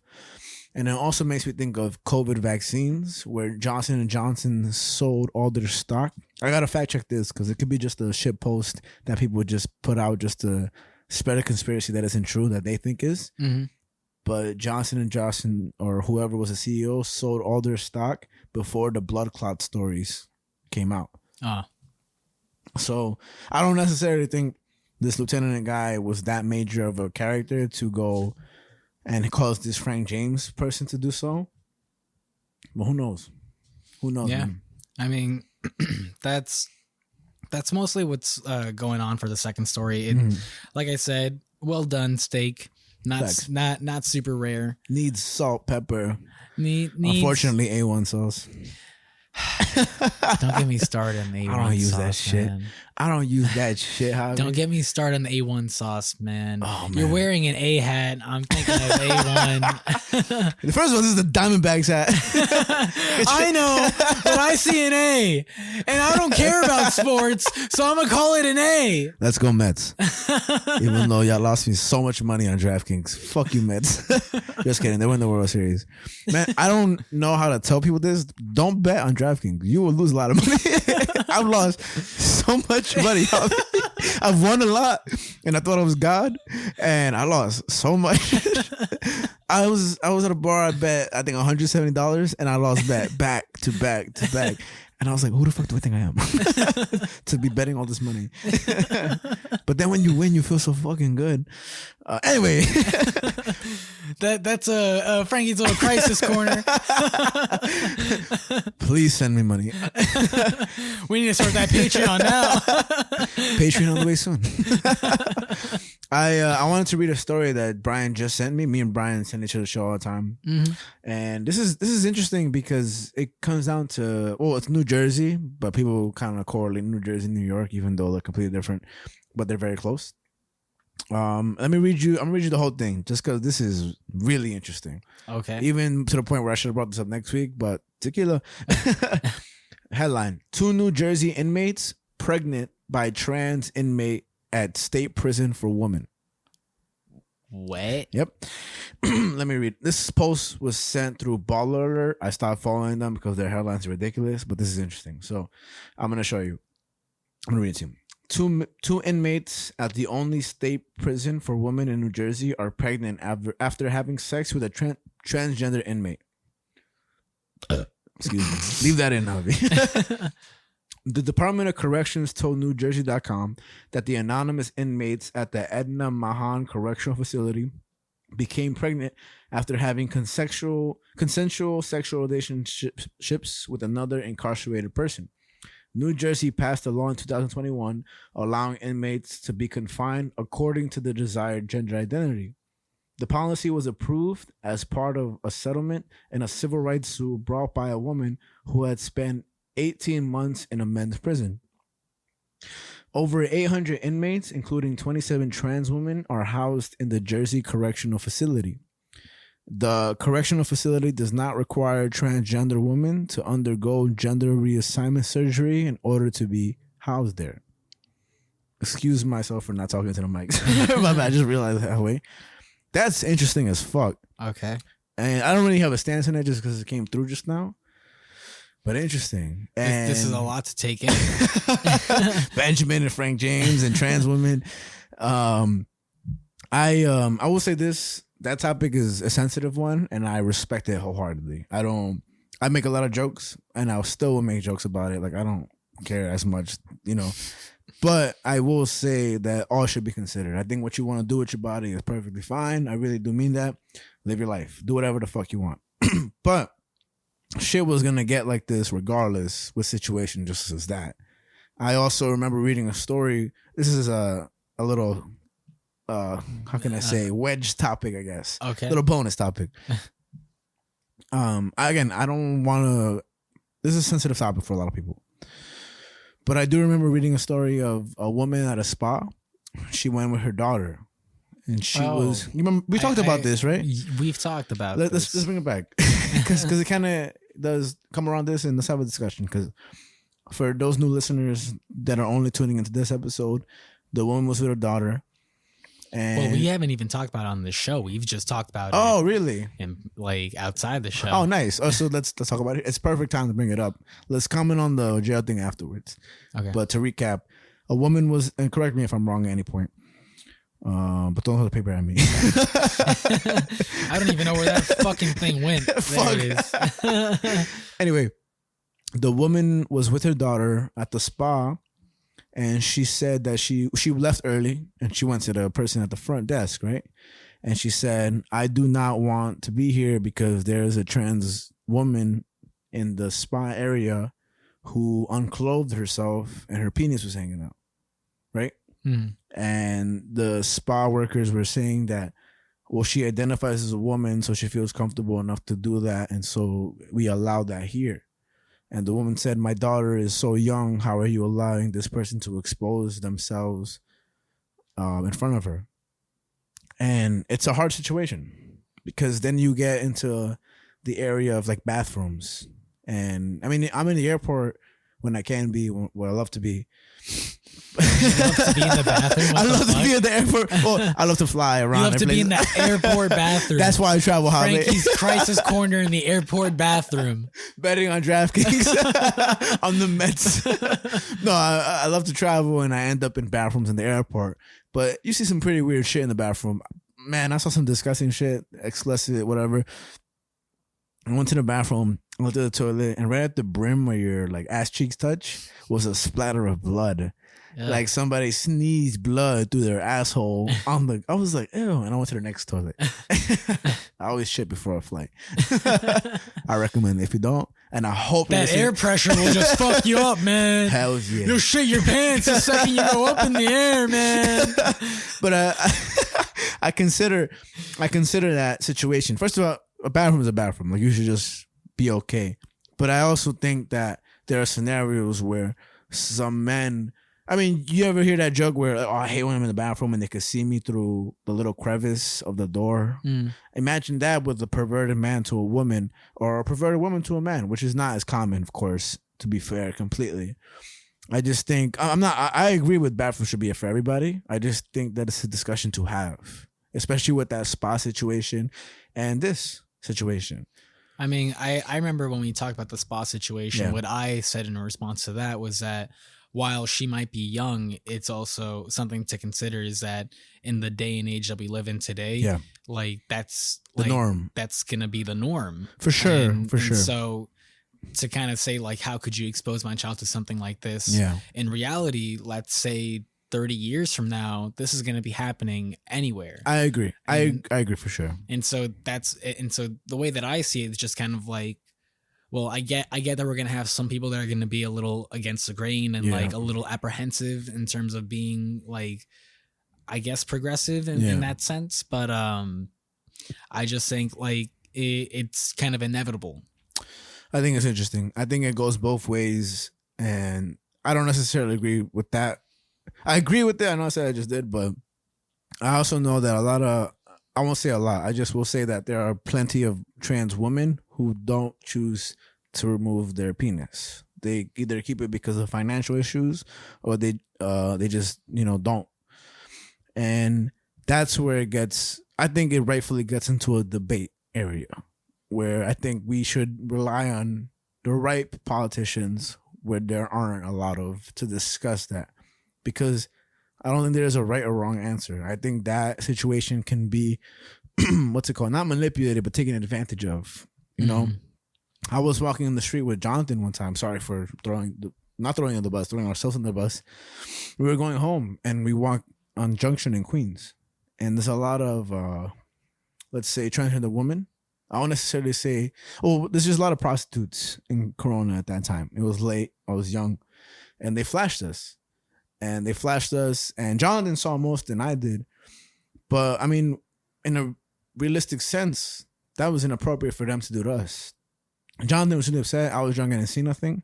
But apparently they showed themselves to us. And it was men who are, cross-dressing or being a trans woman. I don't know their lives. And who's to say, in a world where we look at men who do a lot of these sexual crimes and harassment and stuff like that, when do these tendencies stop being looked at as sexual harassment or flirtatious or whatever you want to express it as? And does it change whether you're a woman or a man? Oh, I mean, I don't think it's going to change too much on whether you're a woman or a man. Yeah. I think, thankfully, like in a scenario like what happened to you and Jonathan, a lot of people would agree that that's just kind of, they wrong. Flashed you and like that's just not necessarily the most appropriate thing to do. Yeah. Like, I always think about this movie in terms of flashing, Observe and Report with Seth Rogen. Oh, I think I watched that a long time ago. and if I may say, for any of you getting too butthurt about the topic, I think sex is too taboo anyway in America, and I don't mean to sound too obnoxious like, oh, in America. I just think that the topic of sex is so taboo that all of y'all gotta get off your, what is it, high horse, and just calm the fuck down. You know, just really, it's not that big of a deal. It is a huge big of a deal when it comes to your rights being diminished or your opportunity being, you know, dismissed. But I also think that there's a lot of places in the country, in the world, that don't look at sex as taboo as America does. That's a fact. I mean, it's true. And in Europe culture, like in European culture, like sex is very much more explored and very much more expressed through art forms and things like that. I agree. So I'm not trying to speak on my perspective. I just think that there's a lot to be said based off how people express themselves politically in today's day and age with social media and with their lives. Yeah, but Observe and Report with Seth Rogen. No, I'm not even gonna get into it because this has been Tequila Corner. Facts. I just think that, you know, we should. Did you throw it? Yeah, I did. It landed right on your mic. Yeah. Reflex, man. For those that don't know what the fuck just happened. Oh, some trans woman. Some trans woman just came and flashed. And I avoided it by looking away. Not just kidding. Hoppy through the paper, and my amazing reflexes deflected it. If I threw it a little faster, if I didn't do such a wind up. Yeah, you wound it up crazy, bro. You basically went, whoop, throw. No, tell me the Observer Report thing. I kind of want to get into that. It's Friday. It's just a dumb movie of Seth Rogen and some dude flashing himself in a mall. And this is a young Seth Rogen movie. Yeah, and he has a trench coat, the cliche trench coat, and he flashing himself. That's a good movie. And he makes a tent in the aisles. I don't remember a single thing about that movie except the premise of it. That's a good movie. I like that one. It's a fun movie. It's a silly movie. But coming back to it, what do you think about the jail situation with the person getting impregnated, which, by the way, is through consensual sex? I feel like that's the main important thing, that it wasn't rape or it wasn't this or that. It was consensual. But it is also interesting. I mean, it's definitely an interesting topic. I would love to hear more about it. Like, we could get into like a whole topic about it next episode if we want to. Ooh. But probably not though. It's just I don't want to touch that one with the 6-foot pole. I mean, you know, if it's consensual, it's like I don't know what much there is to say about it, because it's like, you know, it seems like they both wanted it, so it's like, hey, they just fucking like. I think more so just if it was. And it isn't. I'm not trying to make it into it. It is just in the scenarios that if it comes down to rape or this and that, that's when things in the waters can be very testy. Oh yeah, yeah. So that's my biggest concern. And I mean, and personally speaking, I've spoken to a lot of women that have been in situations with like gay men or transsexual men, and they're touched and, you know, like just, you know, felt up on just because they feel they have the authority because they are trans or gay. And I think that's a topic where I don't really want to get into myself, but it's interesting where the border is, or the borderline is, between what's appropriate to do or not. Even if it's a woman to a woman, trans woman to a woman, which is the same thing, you know. I just think that consensuality is the most important thing. And that seems to be not a thing so much when it comes to those two groups of people, in terms of women who have that opinion, aka like J.K. Rowling and Dave Chappelle feel that trans women shouldn't have a right to speak on biological women, you know, which is interesting. So that's just throwing it out there because I feel like that's also going to come across in the future, you know. And I do think that pedophiles or perverts will just pretend to, you know, to be of that gender just to take advantage of those situations. You know, I mean, it, you know, which is unfortunate. What can you do? I mean, all I'll say is that, you know, consent is fucking hot. You should.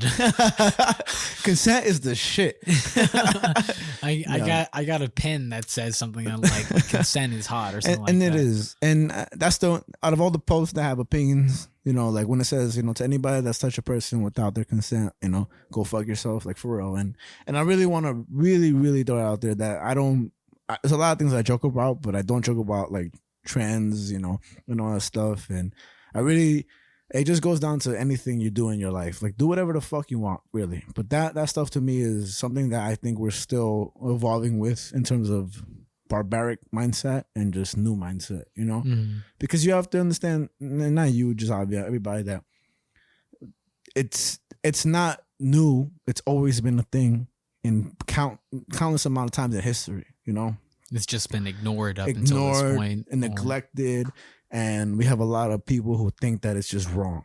And that's been looked at as being black, as being like gay, being Hispanic. And all those things have been overcome with just reality, But it's dumb interesting. And you can't ignore the fact that it can get controversial as fuck. And we're just talking the news. Yeah. And again, that was Tequila Corner. Yo, facts. Most controversial episode. Number 15. Lucas. So, last topic that we'll get into before we dive into the AMC section. Before we get canceled. I think we're pretty good so far. No, of course. I don't give a fuck about this shit anyway. But I'll read the headline again to you. Elon Musk, after toying a Twitter, now wants it all. So, if you've been living under a rock, if you don't know who Elon Musk is the billionaire chief executive of Tesla and SpaceX. Yes, he is. Tesla, the electric car company, and SpaceX, the rocket company. Crazy times. Crazy fucking times. Jesus Christ. Whoever thought that one man would own two things like that? It's like a grab bag of things. It's like he just fucking pulled into one bag and said, I'm going to own a car company. Okay, let me get back into the bag. I'm going to own, a rocket company. Oh, nice. Just cause. I didn't know he was in Iron Man 2. Yeah, he's in Iron Man 2. What the fuck? Yeah. A little part of me, despite his opinions and stuff, he just having some fun. He was on SNL, Iron Man 2. That's his whole life, man. Joe Rogan, all that stuff. It's honestly like it's Elon Musk's world, and we're just living in it. On to real shit. You should take some notes. Jeff Bezos. Jeff Bezos. That's his last name. Damn, you really got into that with that kiss there. Hey, it's just funny. With these headphones on. It's just funny his last name is Dead Ass Kisses. Like if it was an S, Jeff Kisses. That's pretty fucking funny. Anyways. Elon Musk is more of a scent. Musk. Nah. I'm so sorry. But so on April 4th, last Monday, Elon Musk bought 9.2% stake in Twitter, which made him the largest shareholder of the company. That's crazy. He's making a bunch of tweets about it at the same time. I think his tweet when he did this was, "Oh, hi, lol." He the type. And immediately this brought up a lot of questions because Twitter tried to actually put him on the board, and he declined their offer. Okay. And because he's recently has criticized Twitter a lot for failing, in his view, to adhere to free speech principles. Okay. So that's why he declined the board seat offer, because he was like, because if he took that offer, he would have to stop talking down on Twitter. He always has to support it, which is in itself limiting your free speech. So that's the reason why he hasn't taken up that offer. Yeah.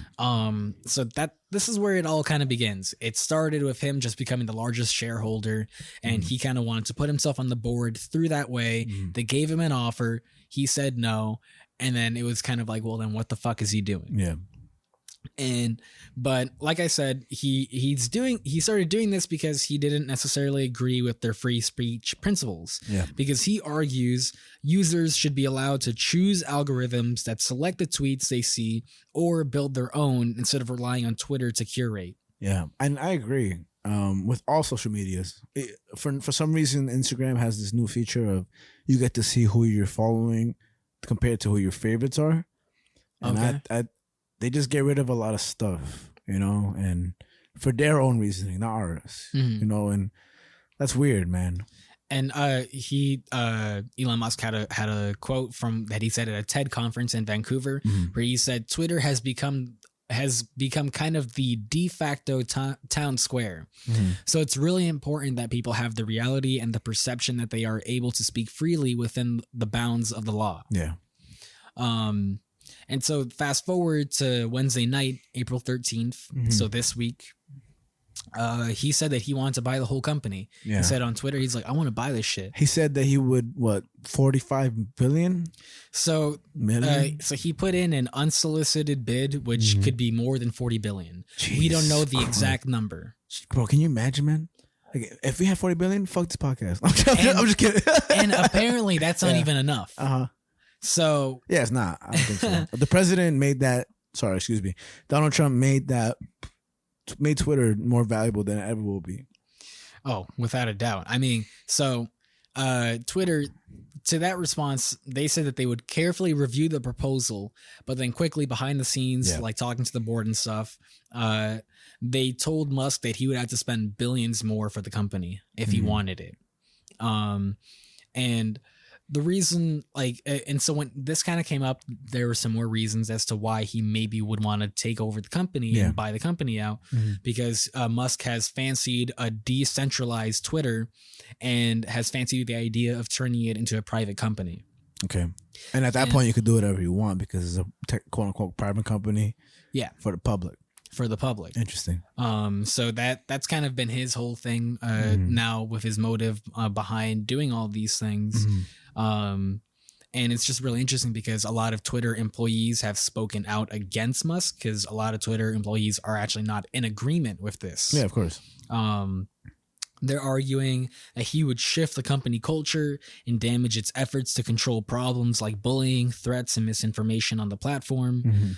And others have noted he isn't always for free speech because Musk has cracked down on outspoken Tesla employees in the past. Oh, wow. And there has been one instance where some kid was able to basically create some bot or some algorithm to basically track wherever Musk was flying to. Oh, shit. Like basically track his private jet. Yeah.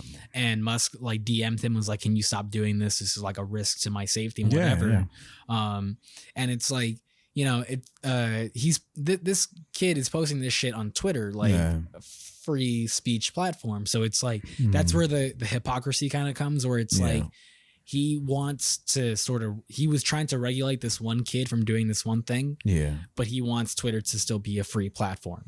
That's interesting only because when you think of free speech, I don't think there should be limits to it. But I think that when you come across somebody's safety, what I'm trying to say, like stalking, right? Like say you're stalking somebody, but not only you're stalking them, you're like, hey, they're at this location at this time. Before I comment on that, I think of the two things we talked about in the past. When Seth Rogen was trying to reach out to the CEO of Twitter and say there are a bunch of people who are anti-Semites and they have a major Twitter following, and he's asking them to do something about the many anti-Semite profiles that are spewing hate on Jewish people and pushing it even to the point where the most Jews killed in one major attack at the, was it Growing Tree something? It was a where do Jewish people congregate? I'm not sure. I forget what it's called, but it's a certain church for Jewish people. Let's just say that because we don't know the word right now.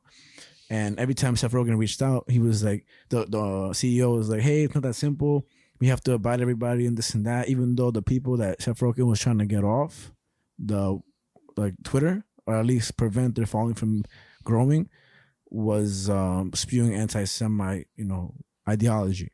And then I think about the Joe Rogan episode that we had, when we discussed him, that the doctor, I forget his name, but when he himself is under the president's, like, not command, but when they're talking about vaccine and health throughout the U.S., he's on the board of that. He's spoken to presidents about the vaccine, assisted it, and I think just because I don't have this logged down my notes right now, he assisted with, AIDS crisis and HIV and all that stuff. I think I remember you mentioning that. And he was kicked off Twitter for giving his opinion on the vaccine, but he's reached out to Twitter many times and they've never responded as to why he was technically kicked off Twitter, even though he didn't spread no false information or anything like that. They have yet to get back to him, and he's suing because he should not be limited to what he's saying So there's definitely been some talk of that because which if I may say, which is I think those two things are very different from exposing where somebody is going to and coming from,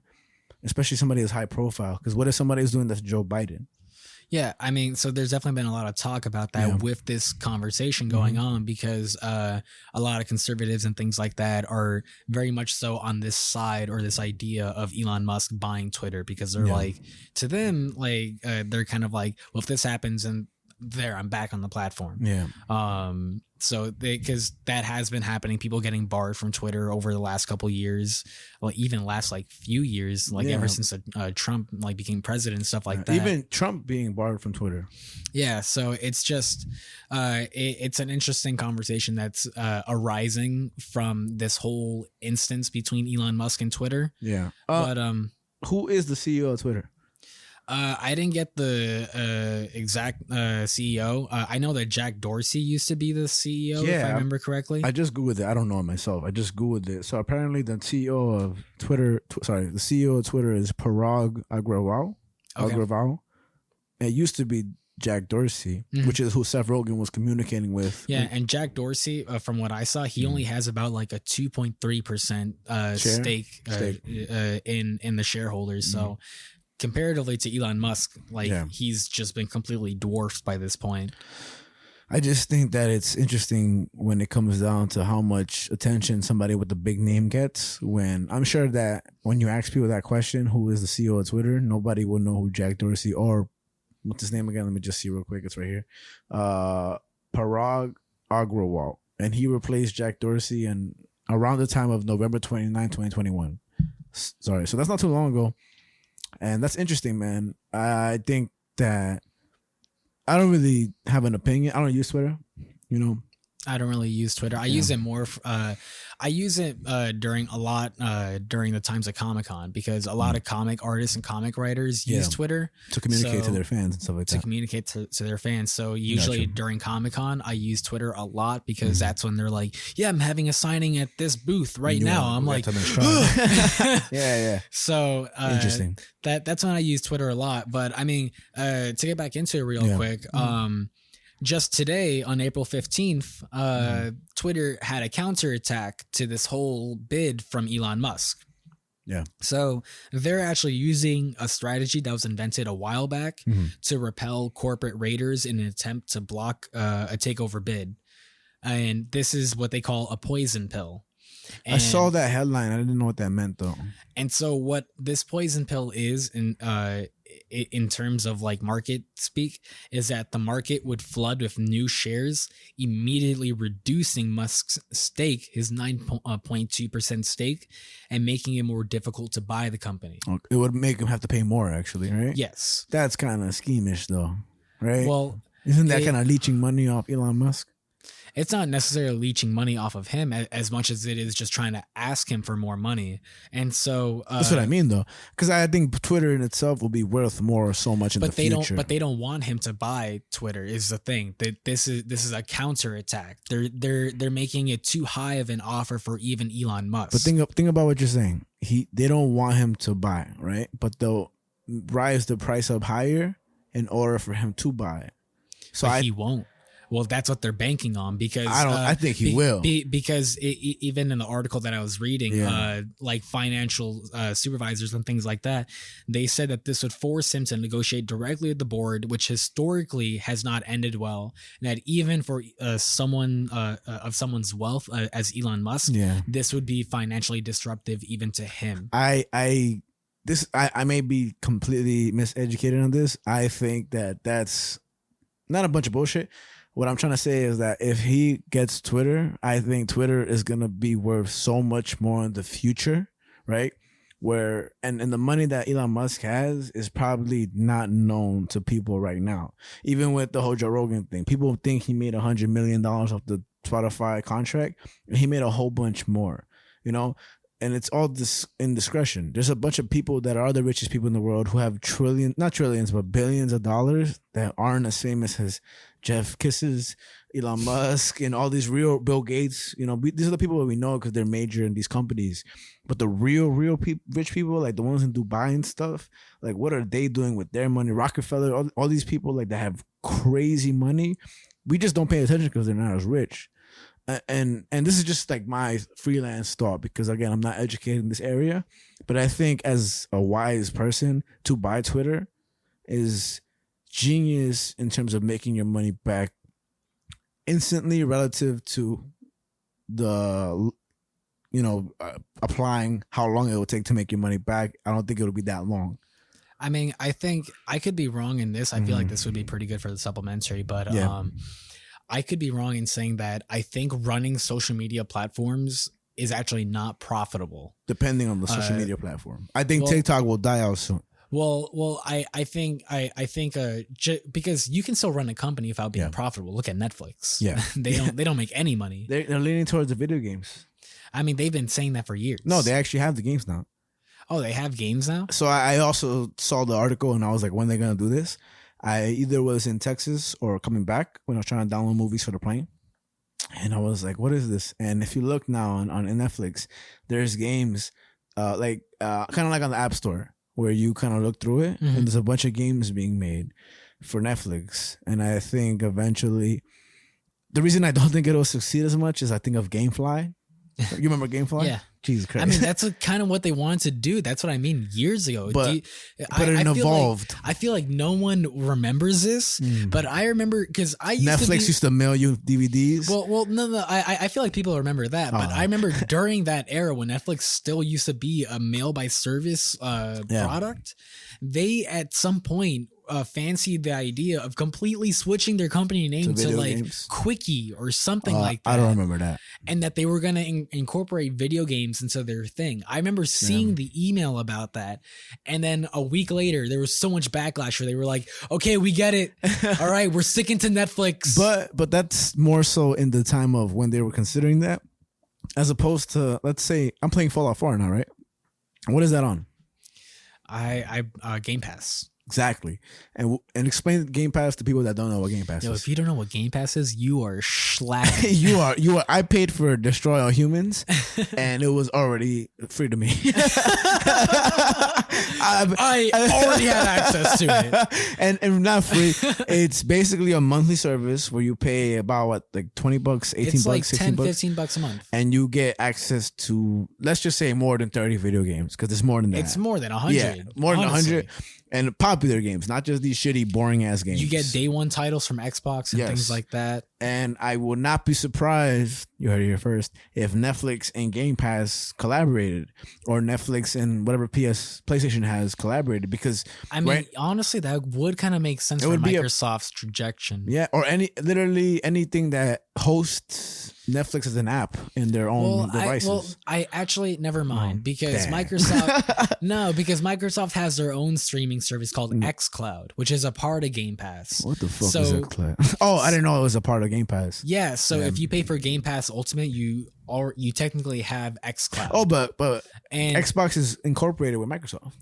I mean, yeah. Yeah, so I feel like it's two branches from the same tree. Well, I mean, it's the same thing. It's not even the two branches. It's just the same thing. But I mean that Netflix is going to captivate on that eventually. No, but what I'm saying is that they won't go to Netflix because they already have their own streaming service. Yeah, for sure. Because xCloud within Game Pass, you can use xCloud on your phone, on your tablet, on your PC. So you don't necessarily need to download the games or have a console to play these games. You can just stream them. I just think somebody else would captivate on them, because in the future, I don't think it's just. I mean, there are already other competitors. Yeah. And just how I think Amazon has its own video game thing, Luna. Facebook has Metaverse, and I just think PlayStation, how Sony, right? They're gonna do their own thing. They just upgraded their PlayStation Plus tier and all that stuff. Even if it is with Netflix, it'll be some form of service that'll captivate on the idea that. I mean, Netflix will definitely get into gaming. Yeah. They do it? They already have. If you check your Netflix on your computer, it's bro. I didn't think it would happen either, because I heard them talking mad shit, and I'm like, where's it happening, bro? And when I saw the games, I should have played some of them, man. I should just to be like. But just to talk shit on the show. Yeah. Yo, these games fucking suck ass. But if I'm not mistaken, there were definitely at least 10 for sure. And I feel that in terms of iPhone apps and Android apps, Android trash, they were, the original games. What are some original games on the apps before? I think a Candy Crush, but that's pretty newish compared to the old ones. There's a bunch of them, right? Plants vs. Zombies. Plants vs. Zombies, which is a great game. Subway Surfer, Temple Run. And those are kind of advanced compared to the older apps that were kind of coming out.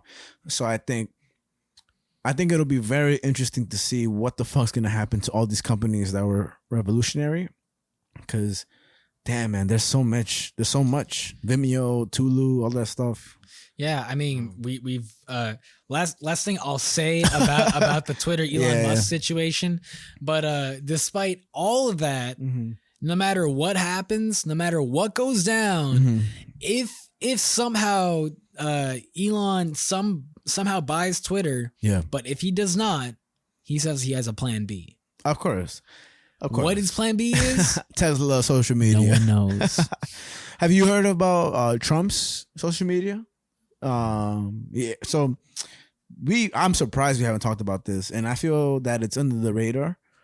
But he started up his own social media, which would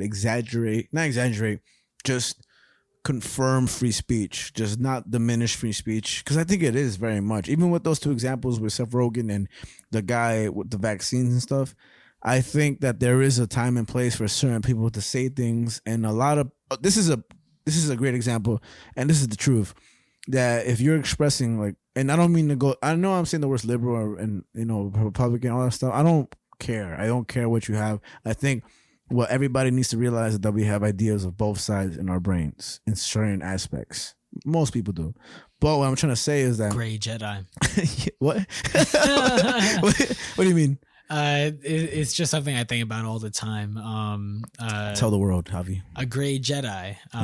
It's a Jedi who takes both the dark and the light. Yeah, man. And combines it to be a gray Jedi. And I think that's how most of us are. A gray, like the color, right? Mm-hmm. What I'm trying to say is that on social media platforms, often people who are conservative have their posts. What's that word? Ghost. Kind of hidden. Like their finstas? No. I think that I know that when people have opinions that are more so let's say ban abortion or pro death penalty. Oh, like they have throwaway accounts or something. Yeah, or they're kind of it's a certain word where they won't pop up on people's feeds as much because the social media deems it as inappropriate or promoting of a bad narrative or agenda. Okay. When there's two sides to everybody's opinions, multiple sides to everybody's opinions, and that liberal ideology, just like supporting the LGBT community in bathrooms of a trans woman or pro-abortion, all that stuff, those get pushed more in social media, and that's not fair. I don't think that's fair in terms of how we express our opinions, because why does some groups of people get pushed? First of all, I have my own opinions on my own things, which vary on all different ways, but nobody's opinion should get suppressed. Everybody should get brought to attention of everybody. That's a fact too. That's not just some shit I'm saying of opinion. Yeah, just saying. But you're laughing now. I was just you're getting so intense about it. It's scary, man. It's scary because we shouldn't limit people's ideas, because you can keep your own while hearing others, right? I mean, yeah. That's why, man. that's why. Elon Musk gets Twitter, bro. I just laugh because you're a funny guy. That's all I gotta say. I feel some type of way. Like I said, this is Tequila Corner. Frankie's really Crisis Corner. It's an intense episode. I edited our American History X video. Uh-huh. I think it's awesome, man. Tequila has a part in this for sure, but we're all opinionated as fuck. You know how they up? say that different kinds of liquors bring out a different personality. Yeah, I feel like This is your tequila personality. OD. Oh man, it is. I know I hear that a lot, and I wonder about how true that is and all that shit. But man, I'm passionate today. You're right. I've been pretty passionate this whole episode. Elon Musk, if you get Twitter, you're never gonna hear this anyway. You know what I mean? Hey man, he does a lot of weird shit. I wouldn't be surprised if he listened to this fucking episode at 3 a.m. high as shit. That Dogecoin shit was fucked up. Y'all was making money off this bitch. He was fucking with all y'all. You think that guy's evil? Elon Musk? Yeah. I don't think he's evil. You don't think so? I think he's got like some, shout out to Joyce from American Splendor, but it's just like some egomaniac tendencies, but megalomaniac. Yeah, man. Fuck, bro. I just think that all these people know how to control their image on TV and the screen too well, right? Too well. I think that's all people who are working with those people. Those are people who are brushing up those people to be like, hey, this is what you need to say and do, because we've done the science on how people react to what you say and do. Mm-hmm. It's scary, man. I mean, you can say that, but also Elon Musk is such a free-spoken person. Man, yeah. So it's like, who cares about a marketing team for Elon Musk? Yeah. He's still going to say whatever the fuck he wants on Twitter. So this is what I want to ask. How do you compare Jeff Bezos and Elon Musk? Because I know you don't fuck with Jeff Bezos. Nah. I don't. You fucking hate. And I know I fuck around with you saying that, like, Jeff Bezos is the man, this and that. I just like Amazon Prime, but why do you differentiate both of them in however you do? Well, I don't necessarily differentiate them. Okay. I mean, I'll just say, like, as anyone out there, I boycott Amazon. I don't use their services. And Javi really boycotts him. And I'll be fucking with him about it a lot. Like, I just be saying, he has a book that I gave him on the American Splendor and shit that came from Amazon. But he respectfully and wholeheartedly boycotts Amazon, and he has been since he told me. So I respect that, man. So I don't fuck with Amazon as much as I can directly or anything like that. Like the most I've done is I bought The Boys season 1 on Vudu. How dare you? So I'm sure that gave like Amazon a little bit of money, 2 pennies. But I hope I gave Vudu some money for that. Yeah. But all I gotta say is just that, like, in terms of Jeff Bezos and Elon Musk, they're just kind of billionaires and they're living in their own bubble, in their own world. So that real 1%. They're that real like 0.01%. Yeah, man. And so it's just like, I don't try and equate them too much as to like the everyday man, because they are not the everyday man. They can never represent the everyday man, because they have completely forgotten what that's felt like. I agree. Jeff Bezos used to be some dude who wanted to sell books. Yeah. Now look at him. He's got more yachts than he can fucking count. And like, but won't you say he has the perspective of somebody who once aspired to be? Maybe not where he is now, because it's incredible where he is now. No positive, negative connotation, just astounding where he is now. But those are where the people who come from the lowest situations often sprout into the most incredible ones. And they may not be as tremendous as Jeff Bezos or Elon Musk, but let's think of, what's his name? Wolf of Wall Street. What's this guy's name? Jordan. Leonardo DiCaprio. Jordan Belfort. I don't know his real name. That's his actual name, Jordan Belfort. And who he's trying to portray in the movie Wolf of Wall Street is this guy who was come from nothing, who was just living the average Joe life, who became a millionaire. This is interesting. Whatever you think, I don't give a fuck. For me, it's interesting. I followed this YouTube channel called Trey's Trades. TREY''S space trades. Like, I trade you something. Okay. I followed him throughout the whole lockdown of COVID, right? This is when, let's see, in terms of businesses that would go down in terms of coronavirus, movie theaters were suffering crazy.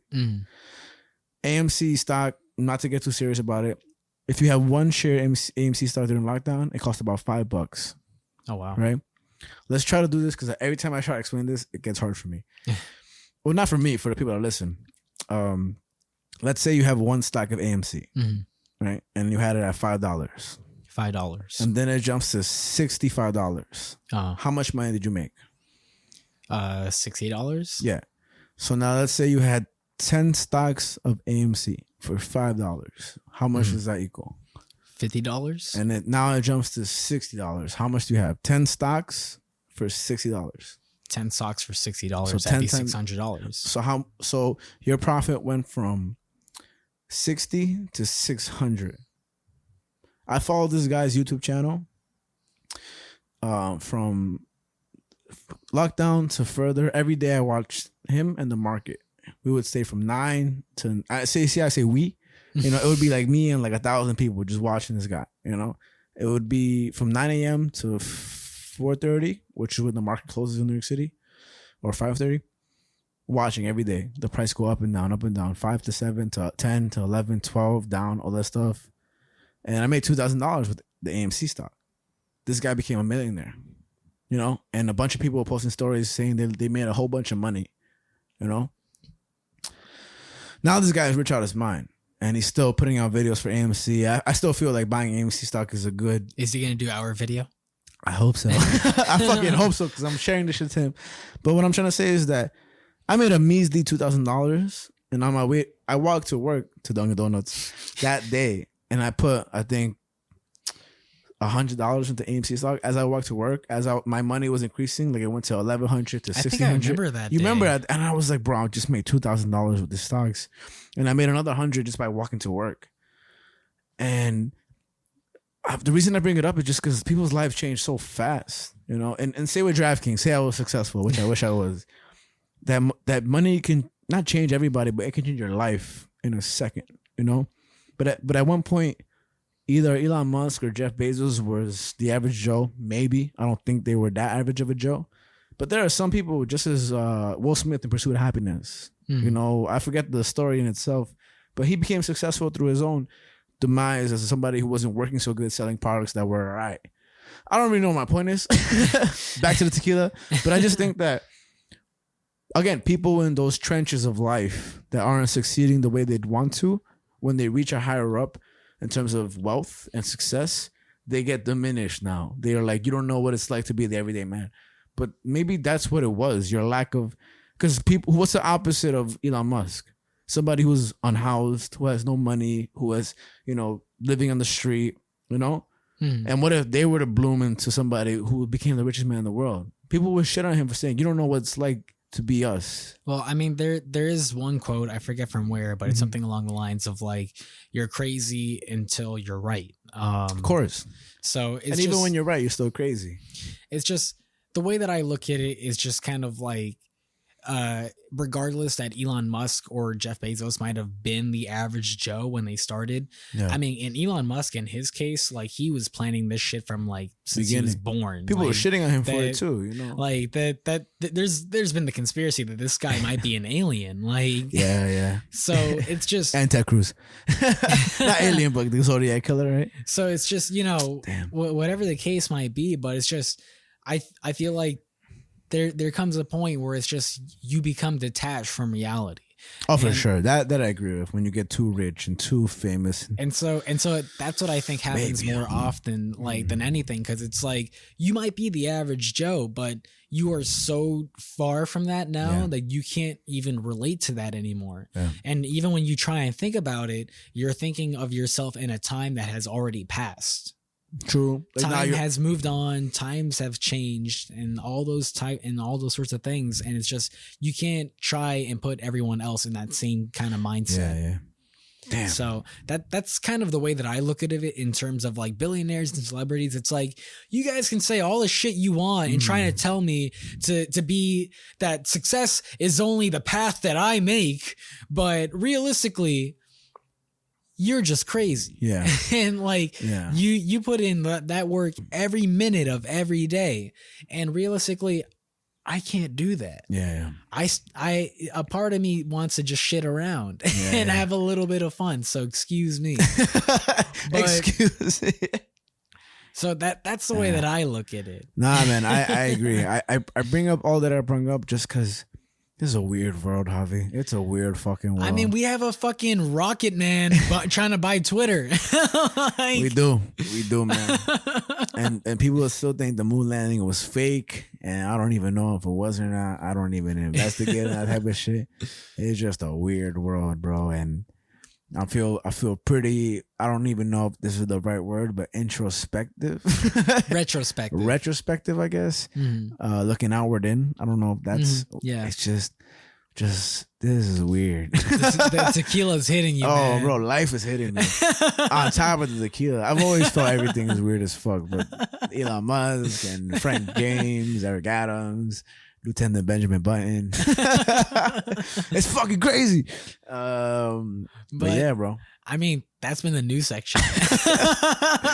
Hell yeah, bro. This is brought to you by Espelon. Not yet. But holy shit. Last minute too. Last second too. Fucking Link taking my seat last fucking second. Like the savage as we get into the AMC section, this is some fucking bullshit. Man, this is this white boy taking my fucking seat. Who the fuck does he think he is? Someone call police. Somebody call Eric Adams. Link is now deceased due to the police. So I feel like I gotta explain what's going on at this AMC section, right? Explain. Hold on, wait. Explain away. So, it's been about 3 weeks now since we did the last AMC section. Yeah. Or a little bit more than that, actually, since if the last time I did AMC section, it's been about 6 weeks. Is it? What are you talking about? Well, last week we did. Last album we did was Nirvana's Nevermind. That's right. And then we skipped over because of the Dallas shit? Or what? Well, and then the last album episode we did was Sweet Tooth. Okay. So that's what I mean. About 6 weeks ago. Okay. So 6 weeks ago, we covered Sweet Tooth. And we were going to do that. But originally... There we go. Our original album was going to be Somewhere City. By Origami Angels. Yep. And Sweet Tooth came up in such a hurry that we were like, no, we got to cover this. And we did. Great episode. It. Check it on the YouTube and the Spotify. Yep. Check it out. But we made it around and we said, no, we can't just leave this in the dust. We got to go to it. We got to go to it. Hell and yeah. so we are here to Origami Angels Somewhere City. And Javi got the poster on the YouTube channel. You can see the poster yourself or you can just Google the shit. But it's a really cool poster because it's a map of all their song titles. Oh, shit. It looks like Candyland. You know when you play Candyland? Yeah. Damn, bro. How many people you think remember Candyland? I mean, they still make that. I know, but it's just been a long time since I've seen it. That and Snakes and Ladders. Shoots and Ladders? Oh. I'm thinking about... You're thinking of SpongeBob. Eels. Supplementary. Damn, that's a pretty dope poster. Yeah, and so another album or another concept album that we're looking at this time around because, we just love concept albums on this fucking podcast. Back to back. But next album... I already got some shit stored up. We're going to change it up a little bit. But that's later. That's in the future. Right now, we are focusing on Summer City. And I really, I'm going to say this because this is my initial thoughts with the whole album. Just not to dive in. I'm not going to talk about the tracks. Just that I respect that you have such a consistent genre that you like follow.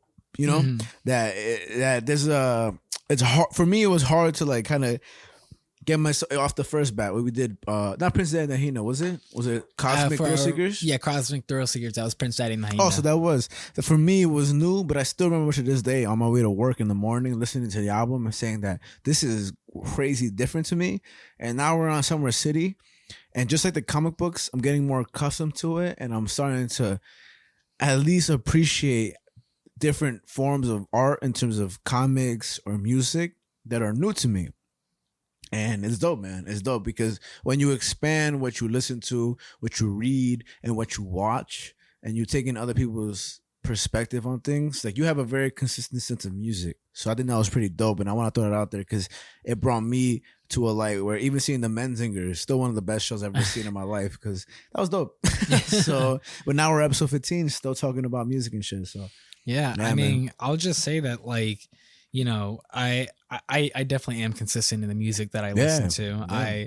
I love keeping up with bands and staying in my genre and just kind of like promoting new bands and things like that. And because immediately when we were setting up the idea for this show and when we talked about having an album like club thing, I was so excited by that because I was like, oh my God, like I can introduce so many people to my kind of music. Yeah, man. And like, you know, this might sound whatever the case might be, but I feel like, you know, rock music is definitely not as appreciated nowadays as it used to be. I think hip hop overtook it in terms of popular genre recently, right? Yeah. So it's just, I think it's just, I don't, because I hate when people say it's a phase. Oh yeah, nah. I absolutely despise that. Yeah. So it's to some people it may be a phase of interest, I guess, or whatever, but you definitely love this music and it grows with you as you do. Yeah, and it's just like because Origami Angel is a new band. They're not necessarily a well-established band. How new would you say they are? I think their first EP came out, if I'm wrong, we can put this in the supplementary as a correction or anything, but I think their first EP came out in 2016. Okay. And so Somewhere City is their first official LP, their first official debut album. I didn't know that.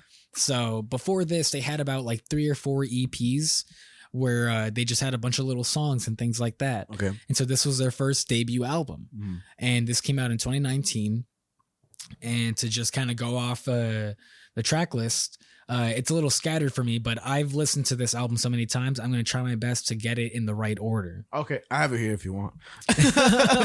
but no, you read it after you're guessing. Let's test it out. All right. I won't correct you. So we got Welcome to 24-hour drive-through, 6666 flags, My favorite title. Dr. Hoomst, Ooh. Say Less, Okay. the title track, Escape Rope, Skeleton Key, Find Your Throne, and The Air Up Here. You only messed up one. Damn, where did I mess up? Escape Rope and title track, you just flip it and you got it all right. So you got a 90%. Damn. You got 90%. Because there are 10 songs in this album. Right? Nice. And if I may say, for those listening on Spotify, you can't really... Well, you're on Spotify, so just fucking type in Somewhere City on your shit. You will see the album cover. I think the album cover is one of my favorite parts of the whole album. Oh, wow. Because it's such a great picture. And it makes more sense later on as you listen to the music and you understand a little more lyrics. But for those in the YouTube video, and it's just great. It's just a great, was it color palette? Yeah. Because it all melds well with the, I would say, blood orange of the neon sign that says "Welcome to Somewhere City," and then the sky is almost teal with a lot of construct in terms of city-like objects such as poles with the green sign and trees and the red light directly in the middle. It's just dope, man, and it intrigues me because that's for some reason I just always love the album cover. I also love that Origami Angel is one of their street names. Is the street name there? Oh shit! I didn't even realize that was the name of the street name. That's dope. Isn't it in Maryland or some shit like that? We'll get into that later because I kind of wrote what down. The street is. Where some of the songs were dedicated to.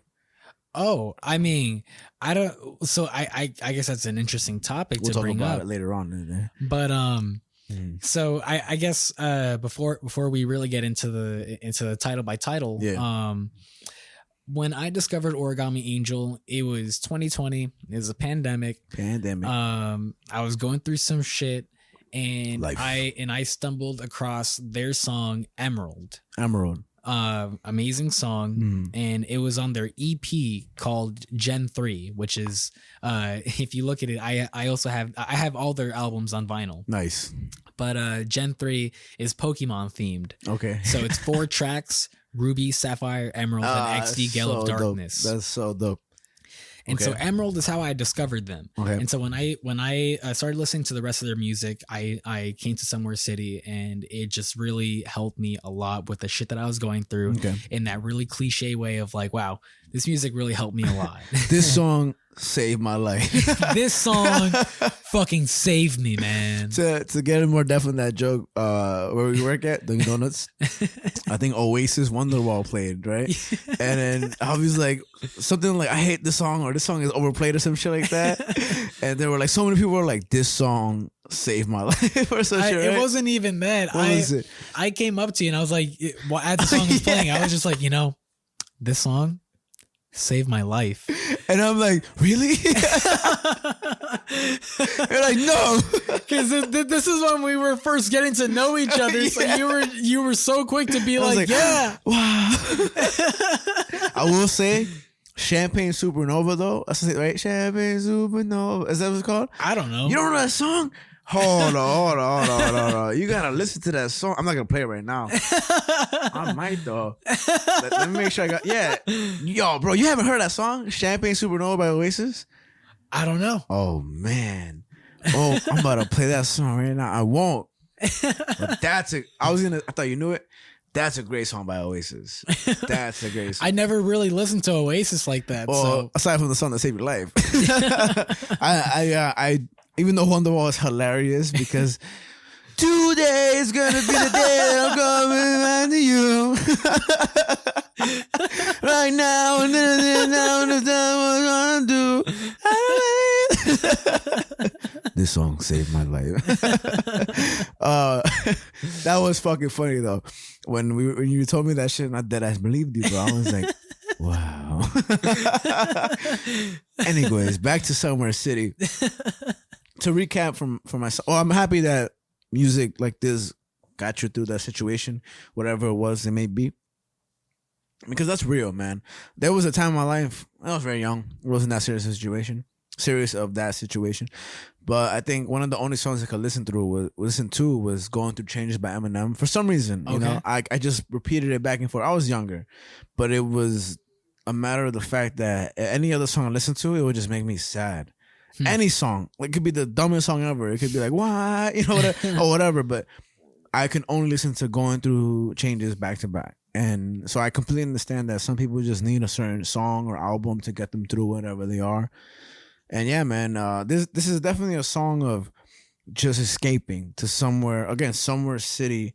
I know it's kind of self-descriptive, but as you read the lyrics, although very short, it takes you somewhere else without, again, using the word somewhere, which we'll use a lot. But I appreciate this album. And to start off, what I'll say is that, what genre would you say this is? Well, these guys are definitely emo. They're kind of songwriters. Wow. So it's kind of like emo indie songwriting. Yeah. But yeah, that's kind of what I would group them in for sure. And to me, to anyone that's not at all into this genre or hasn't explored into this genre, I would recommend this album as an intro to get into this genre. Because I very much enjoyed this without realizing the lyrics the first time. Because the first time I listened to it, I took a walk from, to the Pulaski Bridge, which is a very short bridge connecting Queens to Brooklyn. And I was like, this is a good jam album. This is very instrumental. And it's very short. It's incredibly short, just as the other albums that you showed me is. But then when you read the lyrics, it does get deep and it does get very sentimental, I guess. Yeah. Because it's interesting. I mean, something that I'll note in terms of you saying that they're very instrumental is that these guys are a 2-piece band. Yeah, man. I thought there were more people. Guitar and drums. Yep. That's it. Yep. Ryland and Pat. Yeah, man. I seen the little picture on Spotify. I was like, I thought there was like 7 of you. Yeah, bro. Nope. It's just those two guys. Ryland on drums, Pat on drums. That's dope. Or sorry, Ryland on guitar, Pat on drums. Get it right, Harvey. This tequila.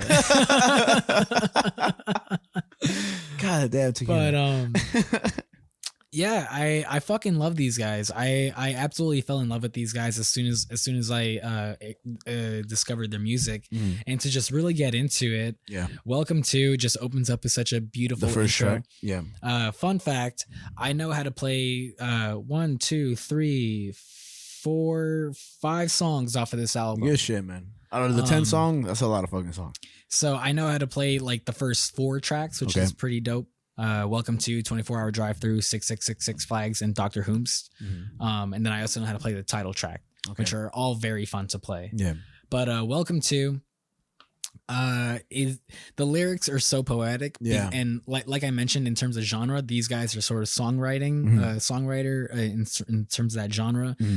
Something that comes a lot of in terms with that is kind of country music as well. Country music comes along with songwriting genres. Just figured that was just kind of interesting to point out there, because these guys are very, or Rylan at least in his songwriting is very poetic.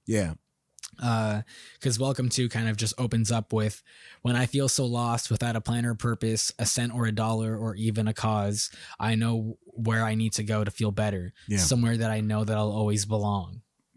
And it opens up the whole idea for this entire album, where you have just stepped away from all your troubles and you are now in somewhere city, in your own realm, in your own safe haven, in a place where you don't desire, you're just always welcome. Yes. You know? And what I wrote is that, so I was like, what is Summer City? And I wrote, maybe it's a place just for you where you're always welcome. And there's a line where he says, city never lets me down. You know? And I wrote, we all need our Summer City. And he has a lyric that says, there's something in the air out there, which he references later in the album. There's something in the air up here. And up here, right? Mm-hmm. And for me, I wrote either two things, either drugs or false hope or imaginative. Either way, I think that this world, there's some place for everybody, but the true perfect safe haven for yourself is within your own mind. Is a safe place to be, or a comfort zone, you know? But I think that a term like Summer City, the album name, is universal, because to each his own individually is where it's at, you know? I mean, I'll get into a little bit more in terms of when we get to Find Your Throne, because I think that song really sells the album for me. Yeah. But to continue onwards, I mean, when we get to 24-hour drive through, it's just another kind of song of belonging, because it's really just him singing out to that one person, where in the chorus he says, all you need to do is call me and I'll take Kenilworth Avenue to 193 and we can get frieds under dark stormy skies and blow the thunder and lightning away. And that's where I saw that it's in Maryland, because I used Genius again for the lyrics. And most of the lyrics were kind of, I noticed how, I won't say not as famous this band is, but how this fan base is still very real, but just not as huge, because a lot of the Genius interpretations of lyrics weren't verified, but this one was.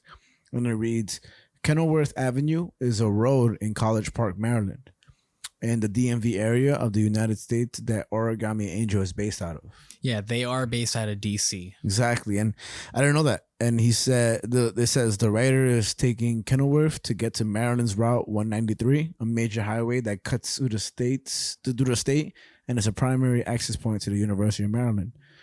And the last thing it says is that along the way, the speaker seems to imply that they will pick up the person the song is speaking to. They will then drive together to enjoy some late night cuisine at the song's namesake, a 24-hour drive-through.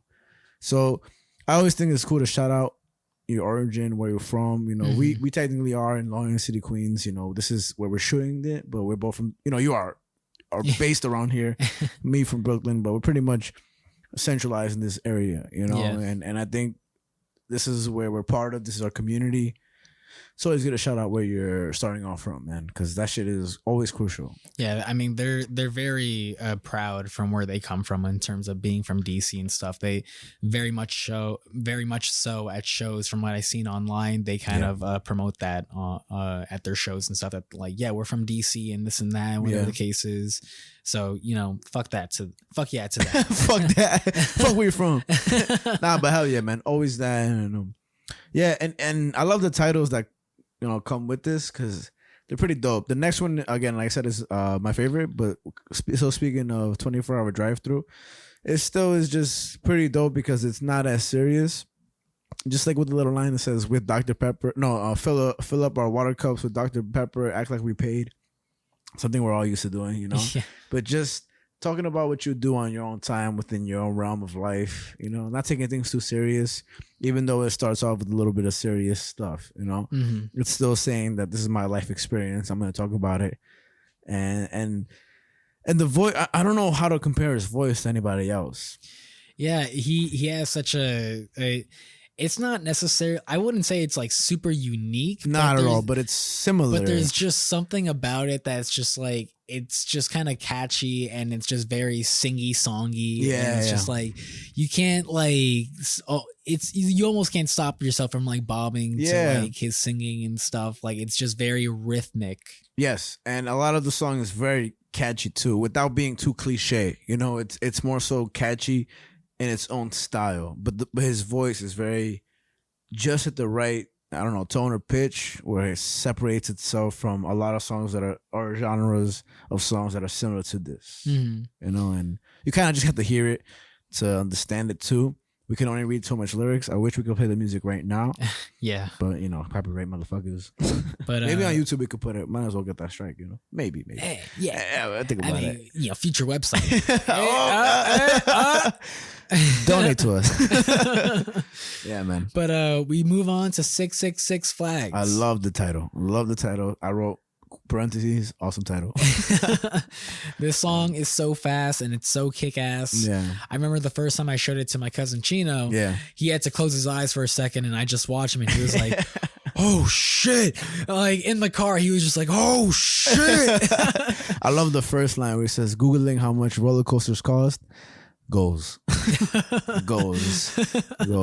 then he says, so I can build a Gammy Gang theme park, which the Gammy Gang is their fan base. Yeah, the Gami Gang. Gami Gang, sorry, yeah.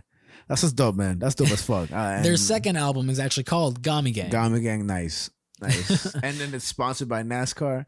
Oof. I mean, that's just cool little dreams to have, man. And you should never stop dreaming, you know? Yeah, it's just, you know, what's really funny about this guy, Rylan, is that he kind of raps a little bit. Like as fast-paced as he speaks and sings. Like, and if you listen to XD Gale of Darkness on their Gen 3 EP, which I mentioned earlier, he straight up is rapping in that one, which is pretty good. I gotta check that out. It's interesting to me. But yeah, what I really love about the lyricism to 666 Flags is that it's really this idea of just getting better, because as he says in the second verse, Googling how much medicine I'll need to stop feeling like everybody fucking hates me. Yeah. And it's just moments like that where it's like, wow, that's kind of deep. And that's where this album fluctuates, where it will have these fun parts, just like filling up the water cups with Dr. Pepper or, you know, buying a roller coaster. But then it says things like that and you're like, whoa. It starts to transition to these real deep lyrics where you could be having as much fun and that, but it comes with your demons almost, you know. And as you're having your fun, you're still considering all this, you know, world. And I think that song does a really good job of that, because even if it's outro, because as he starts going into it, but just wait, it's only 2 more seconds till these microscopic moments help me feel like I'm not helpless. Yeah. I'm okay. I'm trying not to feel so bad for myself. I'm trying not to bring down anyone else. Yeah. And it's just, I really love those lyrics, and the way that he sings it out is just so loud. He's just so proud of himself. It's like, I'm okay. I'm not going to do these things anymore. And it's just, it's really powerful in the way that he sings it, I think. And it's just, I love that song. It's so good. And it just has such a crazy outro too. It's so hard to play. I can't ever play it as good as he does. He's so fucking good on the guitar, man. It sucks. Practice, bro. The reason I figured this fan base is not as huge as major bands is because one of the comments on the interpretations of the, you know, lyrics, it says, for the uninitiated, the Gami Gang is the name of the original Origami Angels fan base. Also, it's the best gang. So I see that there's people like, you know, contributing to the lyrics and trying to like really explain. For this song, I wrote LOL. But the dreaming and emotional outlet this music is for, or Origami Angel, or at least the writer is true, kiddish, respectfully, and a great flow of sound from track to track. Then I wrote, anyone who doesn't listen to this music, actually the genre, this would be the first album I recommend to listen to it, to get into it. Because it really is, because you can listen to this album in about 20-30 minutes. It's really fucking fast, but it has a lot of, I just think of it as, it's similar in a bunch of songs, but it just has a lot of breakdowns that's separated from the last track to the next track. And I think whether it's drums or vocally, later on in the album, he does what the Prince Danny Hina does, where they like really shriek their voice. Yeah. And I wish there was more of that in this album because it's dope. Like that little like real hardcore like I can't do it myself because it's a talent in its own. But I really wish it was throughout the whole album because he really is good at that shit, man. Yeah, I mean, I will say in the second album, he definitely they have a handful of harder songs, which definitely gives him a chance more to like really shriek his voice, which are really good. Would that shift it into punk almost or not? Their second album is definitely more of like emo punk for sure. Like they kind of stepped away from the songwriting genre a little bit and definitely wrote a little just more like hardcore punk shit for their second album, which is pretty good. But I mean, just kind of an example of like how hardcore they get or whatever. We go to Dr. Whomst, which is their fourth track, which automatically, immediately, I love the title to it because, you know, if you don't get it, it's just a play on of the show Doctor Who. Which I've never watched, to be honest with you. I love Doctor Who. Yeah, I know. So with the lyrics, it even kind of plays to that title too, where he says, "Oh my God, I feel just how I used to feel watching Dan and Phantom eating Happy Meals." Yeah.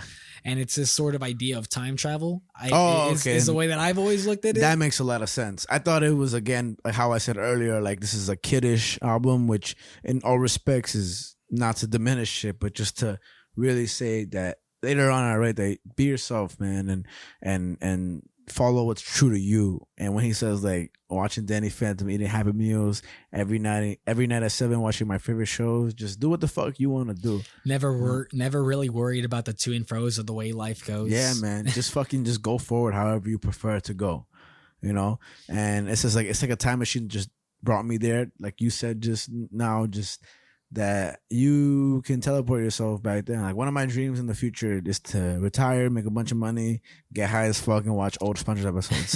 Just because I know I would laugh my ass off at the real old SpongeBob episodes. Yeah, it's just a really positive song. I think it's just really happy, and it's just I really love the chorus. I think I'm starting to like myself. I think I'm right where I need to be the best version of myself. They must be pretty young, or I don't know if they're old or young because they're around our age. Because I would say they're referencing Danny Phantom, but their outro for this song is a Star Trek. How can I say? I mean, people our age are for sure definitely into Star Trek and things like that. But I think most people are like hardcore fans before our age, man. Like, you know, when it came out, I watched Star Trek a bit, and I really enjoyed the show. It's a fun show. But I just think for him to reference Danny Phantom, it has to be our age and stuff. I thought he would be younger just because, you know, it catches it in stride. I think people our age reference more like Fairly Odd Parents, Jimmy Neutron, SpongeBob, all those things that became before Danny Phantom, you know, a little before Danny Phantom. I mean, they were kind of all around the same time. Ish. Yeah. But at a certain point, they were all at the same time, for sure. At one point. But still, OG cartoons are OG. And then it goes up to Tom and Jerry, and then Ren and Stimpy, and real ass cartoons. You know? Yeah, I mean, when I was discovering these guys, like sort of their song titles and their lyric references and things like that, it's like they're kind of like meme lords. Like they make a lot of jokes and things like that. I mean, the fact that they have a whole we'll put it in supplementary, but their Gen 3 album, like again, like I said, is Pokemon themed. So even the album itself looks like the cover to like Pokemon Ruby. That's dope. So it's really good. What I wrote here is, real quick, it says, the message I got from this song is that being yourself is crucial, vital, and important. I wrote sick ass outro instrumentally right before the main outro, which is like the ooh at the end. Like I can't really say it because I don't remember mentally, but there's this real intense kind of like drum guitar background that comes after the chorus. You're like ooh, I would want to put it up, but I can't. But I really enjoyed this song. And I couldn't find the favorite song on this album. It was difficult for me. Okay. But great song. I mean, well, we go to Say Less. Track 5. And this song is definitely, I would say, more of a sleeper song. Okay. More in terms of just like, it's very low key in comparatively to the rest of the album. But there's still there's still a lot going on in this track, which I think is still pretty interesting.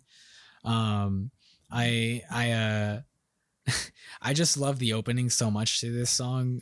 With the guitar, especially, it's just I can feel the disdain in your eyes, laughing at me as I walk away. Maybe I would be just fine if I could just change everything that's wrong with me, but it's not that easy. Yeah. And it's just, it's a very colorful intro, I think, and it's just it's a very fun song, I think.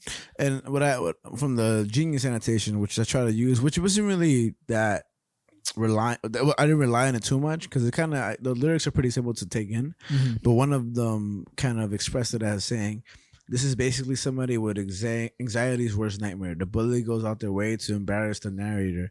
No wonder they make him feel like shit. And from what I see is just when he says, though I'm not the type to ever throw a fist over things like this, I really like the chance to speak my goddamn mind. Yeah. And towards the end of it, I wrote a hard confession to make, displaying vulnerability and resistance to what disturbs his or her peace. It just comes at a cost regardless of resistance, not being a part of their regular self-defense, a self-defense that they never wish to have to arise. So that's how I kind of took it. But you're right. I think it just really is how you interpret it. And these interpretations on Genius, outside of the Maryland one, aren't verified. So it's really more opinion. When it comes to the Maryland one, I'll definitely say it's like, that's definitely to the fact that they're from DC. But the other ones are more so just opinions or this or that. And from what I took of it in terms of this song, I just saw the words of like bully and this and that. But it could really go either way. I've always kind of seen this song in terms of like romanticism of like of a relationship. Yeah, that seems like it more too in the beginning. Where you got the stain in your eyes. Yeah, just because like even as he says, you don't know everything, do you? You do anything to prove me wrong in front of all your friends, who don't want anything to do with me except for making fun of me and saying that I'm ugly. Yeah. Like, I can't speak for everyone, but I feel like... But you ugly. No. That's what it is.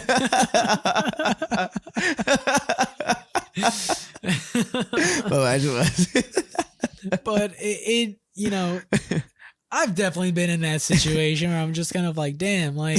Why you gotta do me like that? And that's where I think that the interpretation is how you take it, but I think outside of reading this annotation... That makes more sense because, the friends that you have, say you break up with somebody, they're like, yo, fuck that person. You didn't even have the way. Like, you could do better, this and that. Like, they're worse off. You're worse off being with them, attractiveness or, like, status-wise and stuff like that. And, yeah. Man, you're really painting the wall you right see there. Me with my Italian hands right here? If you can't see it, watch the YouTube video where I just talk with my hands. That's how I think. Oh, yeah, man. But we go to Escape Rope. I think of Zelda. Oh. You know in Zelda where you play the game and you're stuck in a cave and Navi is like, hey, listen. Well, I don't know if you remember I think in the real old ones or maybe. Oh, I think you're thinking of Pokemon, the escape. Oh, I am thinking of Pokemon where you use it when you get out of the caves and you just spin in circles like. Whoo. Yeah, I mean that's where they got this from. Nice, because again, like Gen 3 Pokemon stuff, they know what they're doing. Then I definitely know what they're talking about because I wrote Zelda here, but it was Pokemon where you're stuck in a cave and you're like, get me the fuck out this cave, and you spin in circles and then you're in the grass. Yeah, that's definitely what they were referring to for sure. Nice. This song, they play this live and they play it so good because it always leads perfectly into the next track right after it, the title track. Okay. Because I think Escape Rope and the title track kind of go hand in hand. They kind of lend to one another. Is what I would say. Escape Rope is almost like the prelude to the title track because it bleeds right into it. Yeah. So that would only make sense. But Escape Rope, it opens up with him saying, breathing softly isn't easy these days. I'm begging you to please stay a little bit longer. Those lyrics are hard. Like to really just not to cut you off, I'm sorry, but just reading that, we're chilling right now. We're hanging out, having a good time. But to some people, those lyrics might hit so hard home, to like going through a breakup or losing somebody, even just losing a loved one, you know, just without please stay a little longer. Sometimes you're at the end of, just your contact with somebody and you just wish time would last longer, and those just are inevitably gone. And I think more so, like, at first I was thinking about a relationship, but then when you think about like a loved one, even though this might not be in reference to that, That shit is sad. It is. That shit is sad, man. And Jesus Christ. he says it, but I can feel it. The time escaping right now. Ooh. Every second counts down. That's sad. I don't mean to simplify it, but if oof, that shit hurts, man. Yeah, and this is definitely kind of like where, like I mentioned, the emo themes of this album kind of come out for sure, because it's really sad, and it's just like, fuck, man. It kind of seeps in through the crevices. Like at first you're having a fun time, you're like, yeah, this is a fun album. Then you're like, oh, I'm depressed. Respectfully.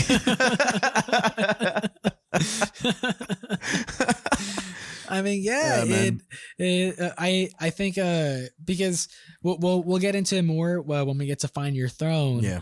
But Escape Rope definitely just kind of preludes to the title track, where it just has this idea of that something is wrong, and that like there's no ever coming back from this. Yeah.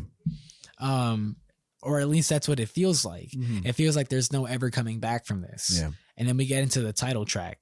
Yeah. And the title track is literally what it is. It is the title track of this album. Yeah. I like that they call it the title track. Yeah. Then you're like, oh, it's Summer City.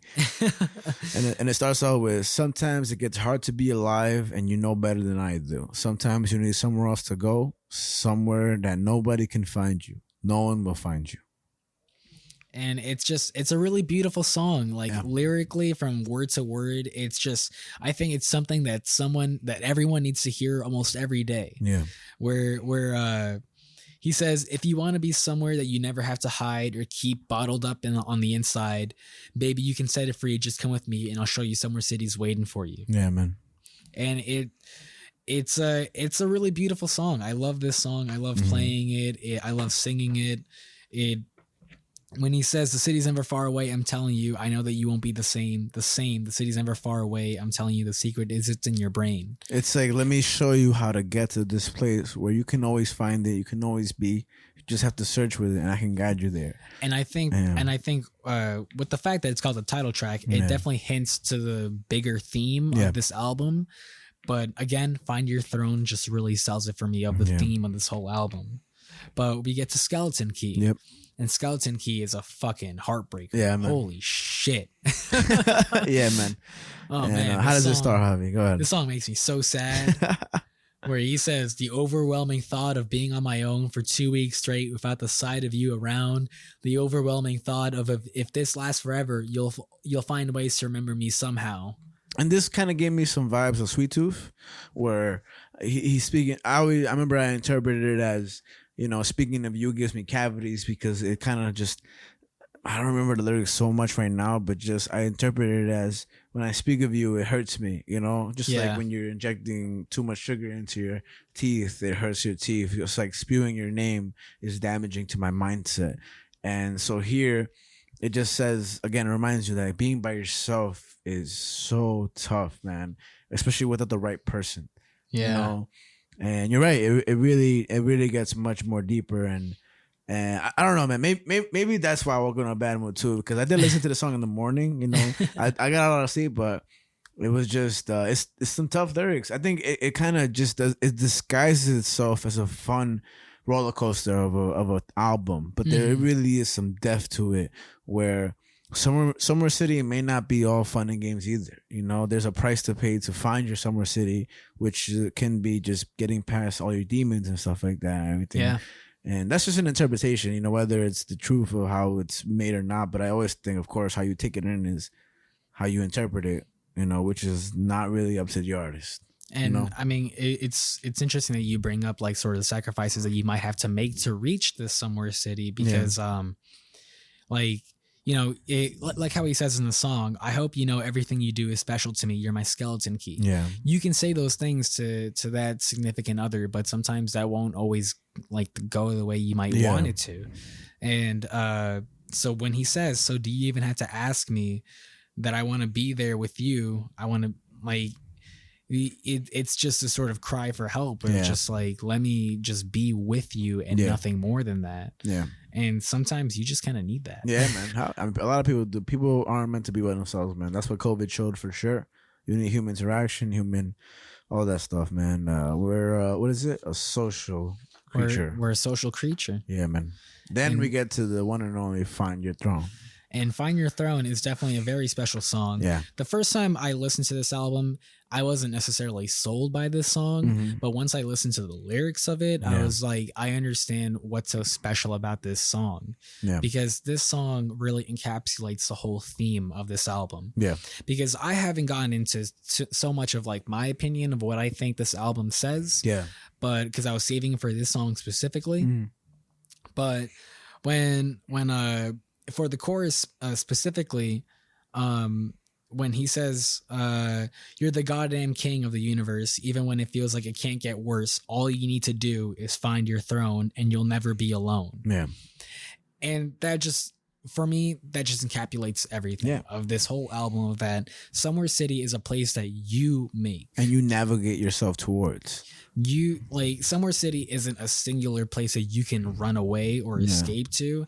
It's a place that you create with the people around you and that really make it home. And even the mindset you bring upon yourself wherever you are. Home is what you make of it. It's really true, man. And I, for some reason, I have this thought, but when you travel somewhere or you're alone in the desert for some reason or whatever, as long as you have either that person there with you or a certain, that's why people carry certain things with them when they travel. Like for me, it was, I love to travel with Beatrice. Like I've always feel my safest, and I feel if I'm with her anywhere I go, I feel like I'm okay and I'm safe. But I would also carry the Anthony Bourdain book, Kitchen Confidential. When I first finished reading it, for some reason, I just have a strange attachment to that book, So when I traveled, I brought it with me. Okay. And just different ways, even just like calling your loved one or like, your mom, dad, guardian, all that stuff, that there's an escape within that, and that's kind of how I see it. Cause you're right. Like you're the goddamn king of the universe. Cause all we got is the life we have, and no matter how many friends you have, quote unquote friends or acquaintances, all that stuff, when you're alone with your thoughts, it's wherever you place yourself, and it's tough, man. It's tough, but sometimes you can navigate outwards of that into a more, again, safe haven. I mean, I think it is important to kind of point out that I think, because something that I've seen, and just this idea of the Gami gang is that Origami Angel, they're a very social group. That's dope. They have a very big connected fan base. Yeah, they have a very connected fan base, and they have a very big group of people that support them in terms of like their OG like family, pretty much. Yeah, that's dope. And so when I think of this album, and like even when you look at this side of the poster where it has all the lyrics, look at all the people that wow, that's crazy. Look at all the people that took a part into making this album. I see the bottom left photo mostly, the one right no, that too, but the bottom left right here, just with the red shirt girl and all that stuff. But again, the more you're pointing out is groups of people. Those I just see more vividly. Show this camera too, if you don't mind, the YouTube camera, which we'll put it up blossomed anyway, and the supplementary, because that's amazing, man. And I feel that once you get huge, and who's to blame big bands for getting huge, and not being able to talk to every fan one by one, it still matters, and to be connected. To be connected to your fan base is really crucial and stuff. So that's dope, man. And I'm really happy you showed me that, because it makes me respect that the band, the 2-man band. And it also makes me think of, I think it was Mom Jeans, when they were starting their song. And at the beginning, you showed me your concert videos. Yeah. And some guy was like, "Oh, I'm so sad right now," which we'll put up right now.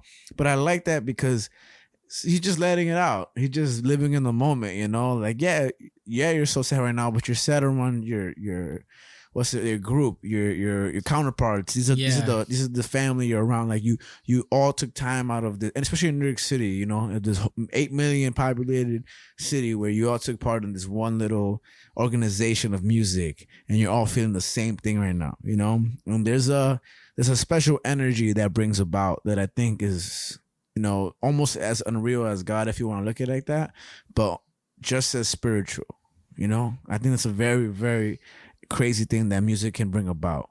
Very beautiful. Yeah, I mean, these guys, they definitely have their family. They have their people supporting them. And it's just, when I listen to a song like Find Your Throne, I definitely think of that, of just like, I recently did my showcase, and I wouldn't be able to do that without the people supporting me behind me. Hell yeah. And so it's That's just, dope. when I listen to a song like this, I think a lot about that, of like, you're only as capable as a team that you have behind you. Oh yeah, and how people say that, show me your friends and I'll show you your future or some shit like that. You ever heard that I saying? haven't heard of that. Oh, it's a big thing. It's like, show me your friends and I'll show you like what your future is gonna be. And it's that if you surround, this is cool. This is real cool. I may not have thought of this. I'm pretty sure I haven't thought of this, but I looked into my own notebooks because I've been cleaning like a motherfucker lately. And one of my notebooks says, I'm pretty sure Kevin Smith said this. Okay. He said, stop surrounding yourself by why people, and stop surrounding yourself by why people, like why question mark, and start surrounding yourself by why not people. And I really, like, for me at least, I enjoy that because I'm a big dreamer, man. Like outside this podcast, which I love this podcast, like, you know me, I've been trying to do a whole bunch of shit in all different ways, man. I've been You're trying an ambitious guy. Hell yeah, and not only ambitious in terms of like career paths, but more so just in my creativity. I know no bounds in terms of what I can do. I've had a discussion with a friend of mine who has a very serious mindset and goes forward in life very maturely. I feel like he'll have 10 houses in 2 years, But I told him, like, and you know this, I wanted to make a movie. I still want to make a movie, And some people will look at the dreams I have and be like, you're wasting your time doing all this dumb stuff when you could be making real money, working a serious job. It's just like, I don't want to hang myself in a hotel room, just because I hate my life and I have to wear a tie that constricts my throat. Like I want to dream for a living, because I feel that, and respect to anybody living their life, making a living, supporting their family, because that's also a good way to do it too. But there's more to life than just following the status quo of career paths, Yeah. So I feel like when I do shit like this and I hear stories like what you're telling me and all that stuff, it's just dope, man, because everybody you buy a ticket to see, they once were in a position where nobody was caring at all where they were, who they were talking to. I mean, these guys are playing basement shows and stuff like that, where like you could be like as close as we are to each other right now. And so are the Beatles, and I know it's such a grand scale thing, but they, like they both started off the same way. Just anybody can do it, man. Anybody can do whatever the fuck you want to do. We're just taught so much that it's unrealistic, and fuck that. Dream as much as you can, man. Dream as much as you can. I mean, to get to the last song, which kind of like just only emphasizes what we've been talking about. Oh yeah, is which kind of repeats the first track of the album, is the last song, "The Air Up Here." It was referenced in the first song, "There's something in the air up here," and the last song, here it is saying, "The air up here. This is what's up about it," and it's just repeating the same thing of that the city's never gonna let you down. Never. And I love when he says, I'm never gonna come back home again. I'm never gonna feel that low again. It's just that I'm never gonna come back home again. I'm never gonna feel that low again. It's nothing that you ever did wrong. It's just I found a place to call home. And there's something about that, like to people that have come from broken homes and things like that, where it's just or situations or things like that, which again just speaks to what I've been saying, that once you surround yourself around those people that you really care and trust yourself around, you feel at home and you have found your somewhere city. So much that love and care and kind of support could seem as strange when you're so accustomed to just not the opposite of it. You can be so accustomed to people fake supporting you or just doing you dirty or this and that, and it becomes your norm, that when you come across real love, to sum it up at all, it just seems like just different. I think, for some reason, I think of the example when a kid is getting abused so much, right, and every time the parent that abuses them raises their hand, they flinch.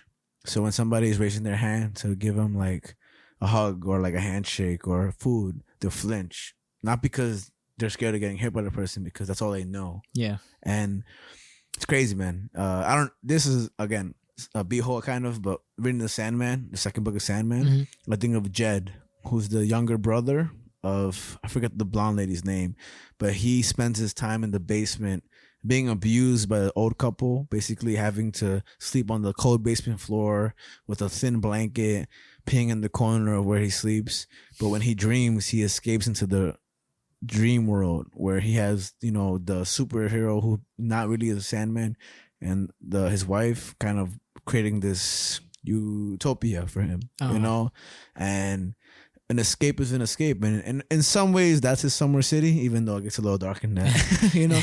But it was crazy to see that, because then when he wakes up, I remember there's a part where he's sleeping, and they're like, "Oh no, Jed, you let out the gerbils in the sanctuary," and he wakes up to a rat biting his face, you know, and it's just, he can't escape it as much as he dreams away. Whew, that shit is real rough. I mean,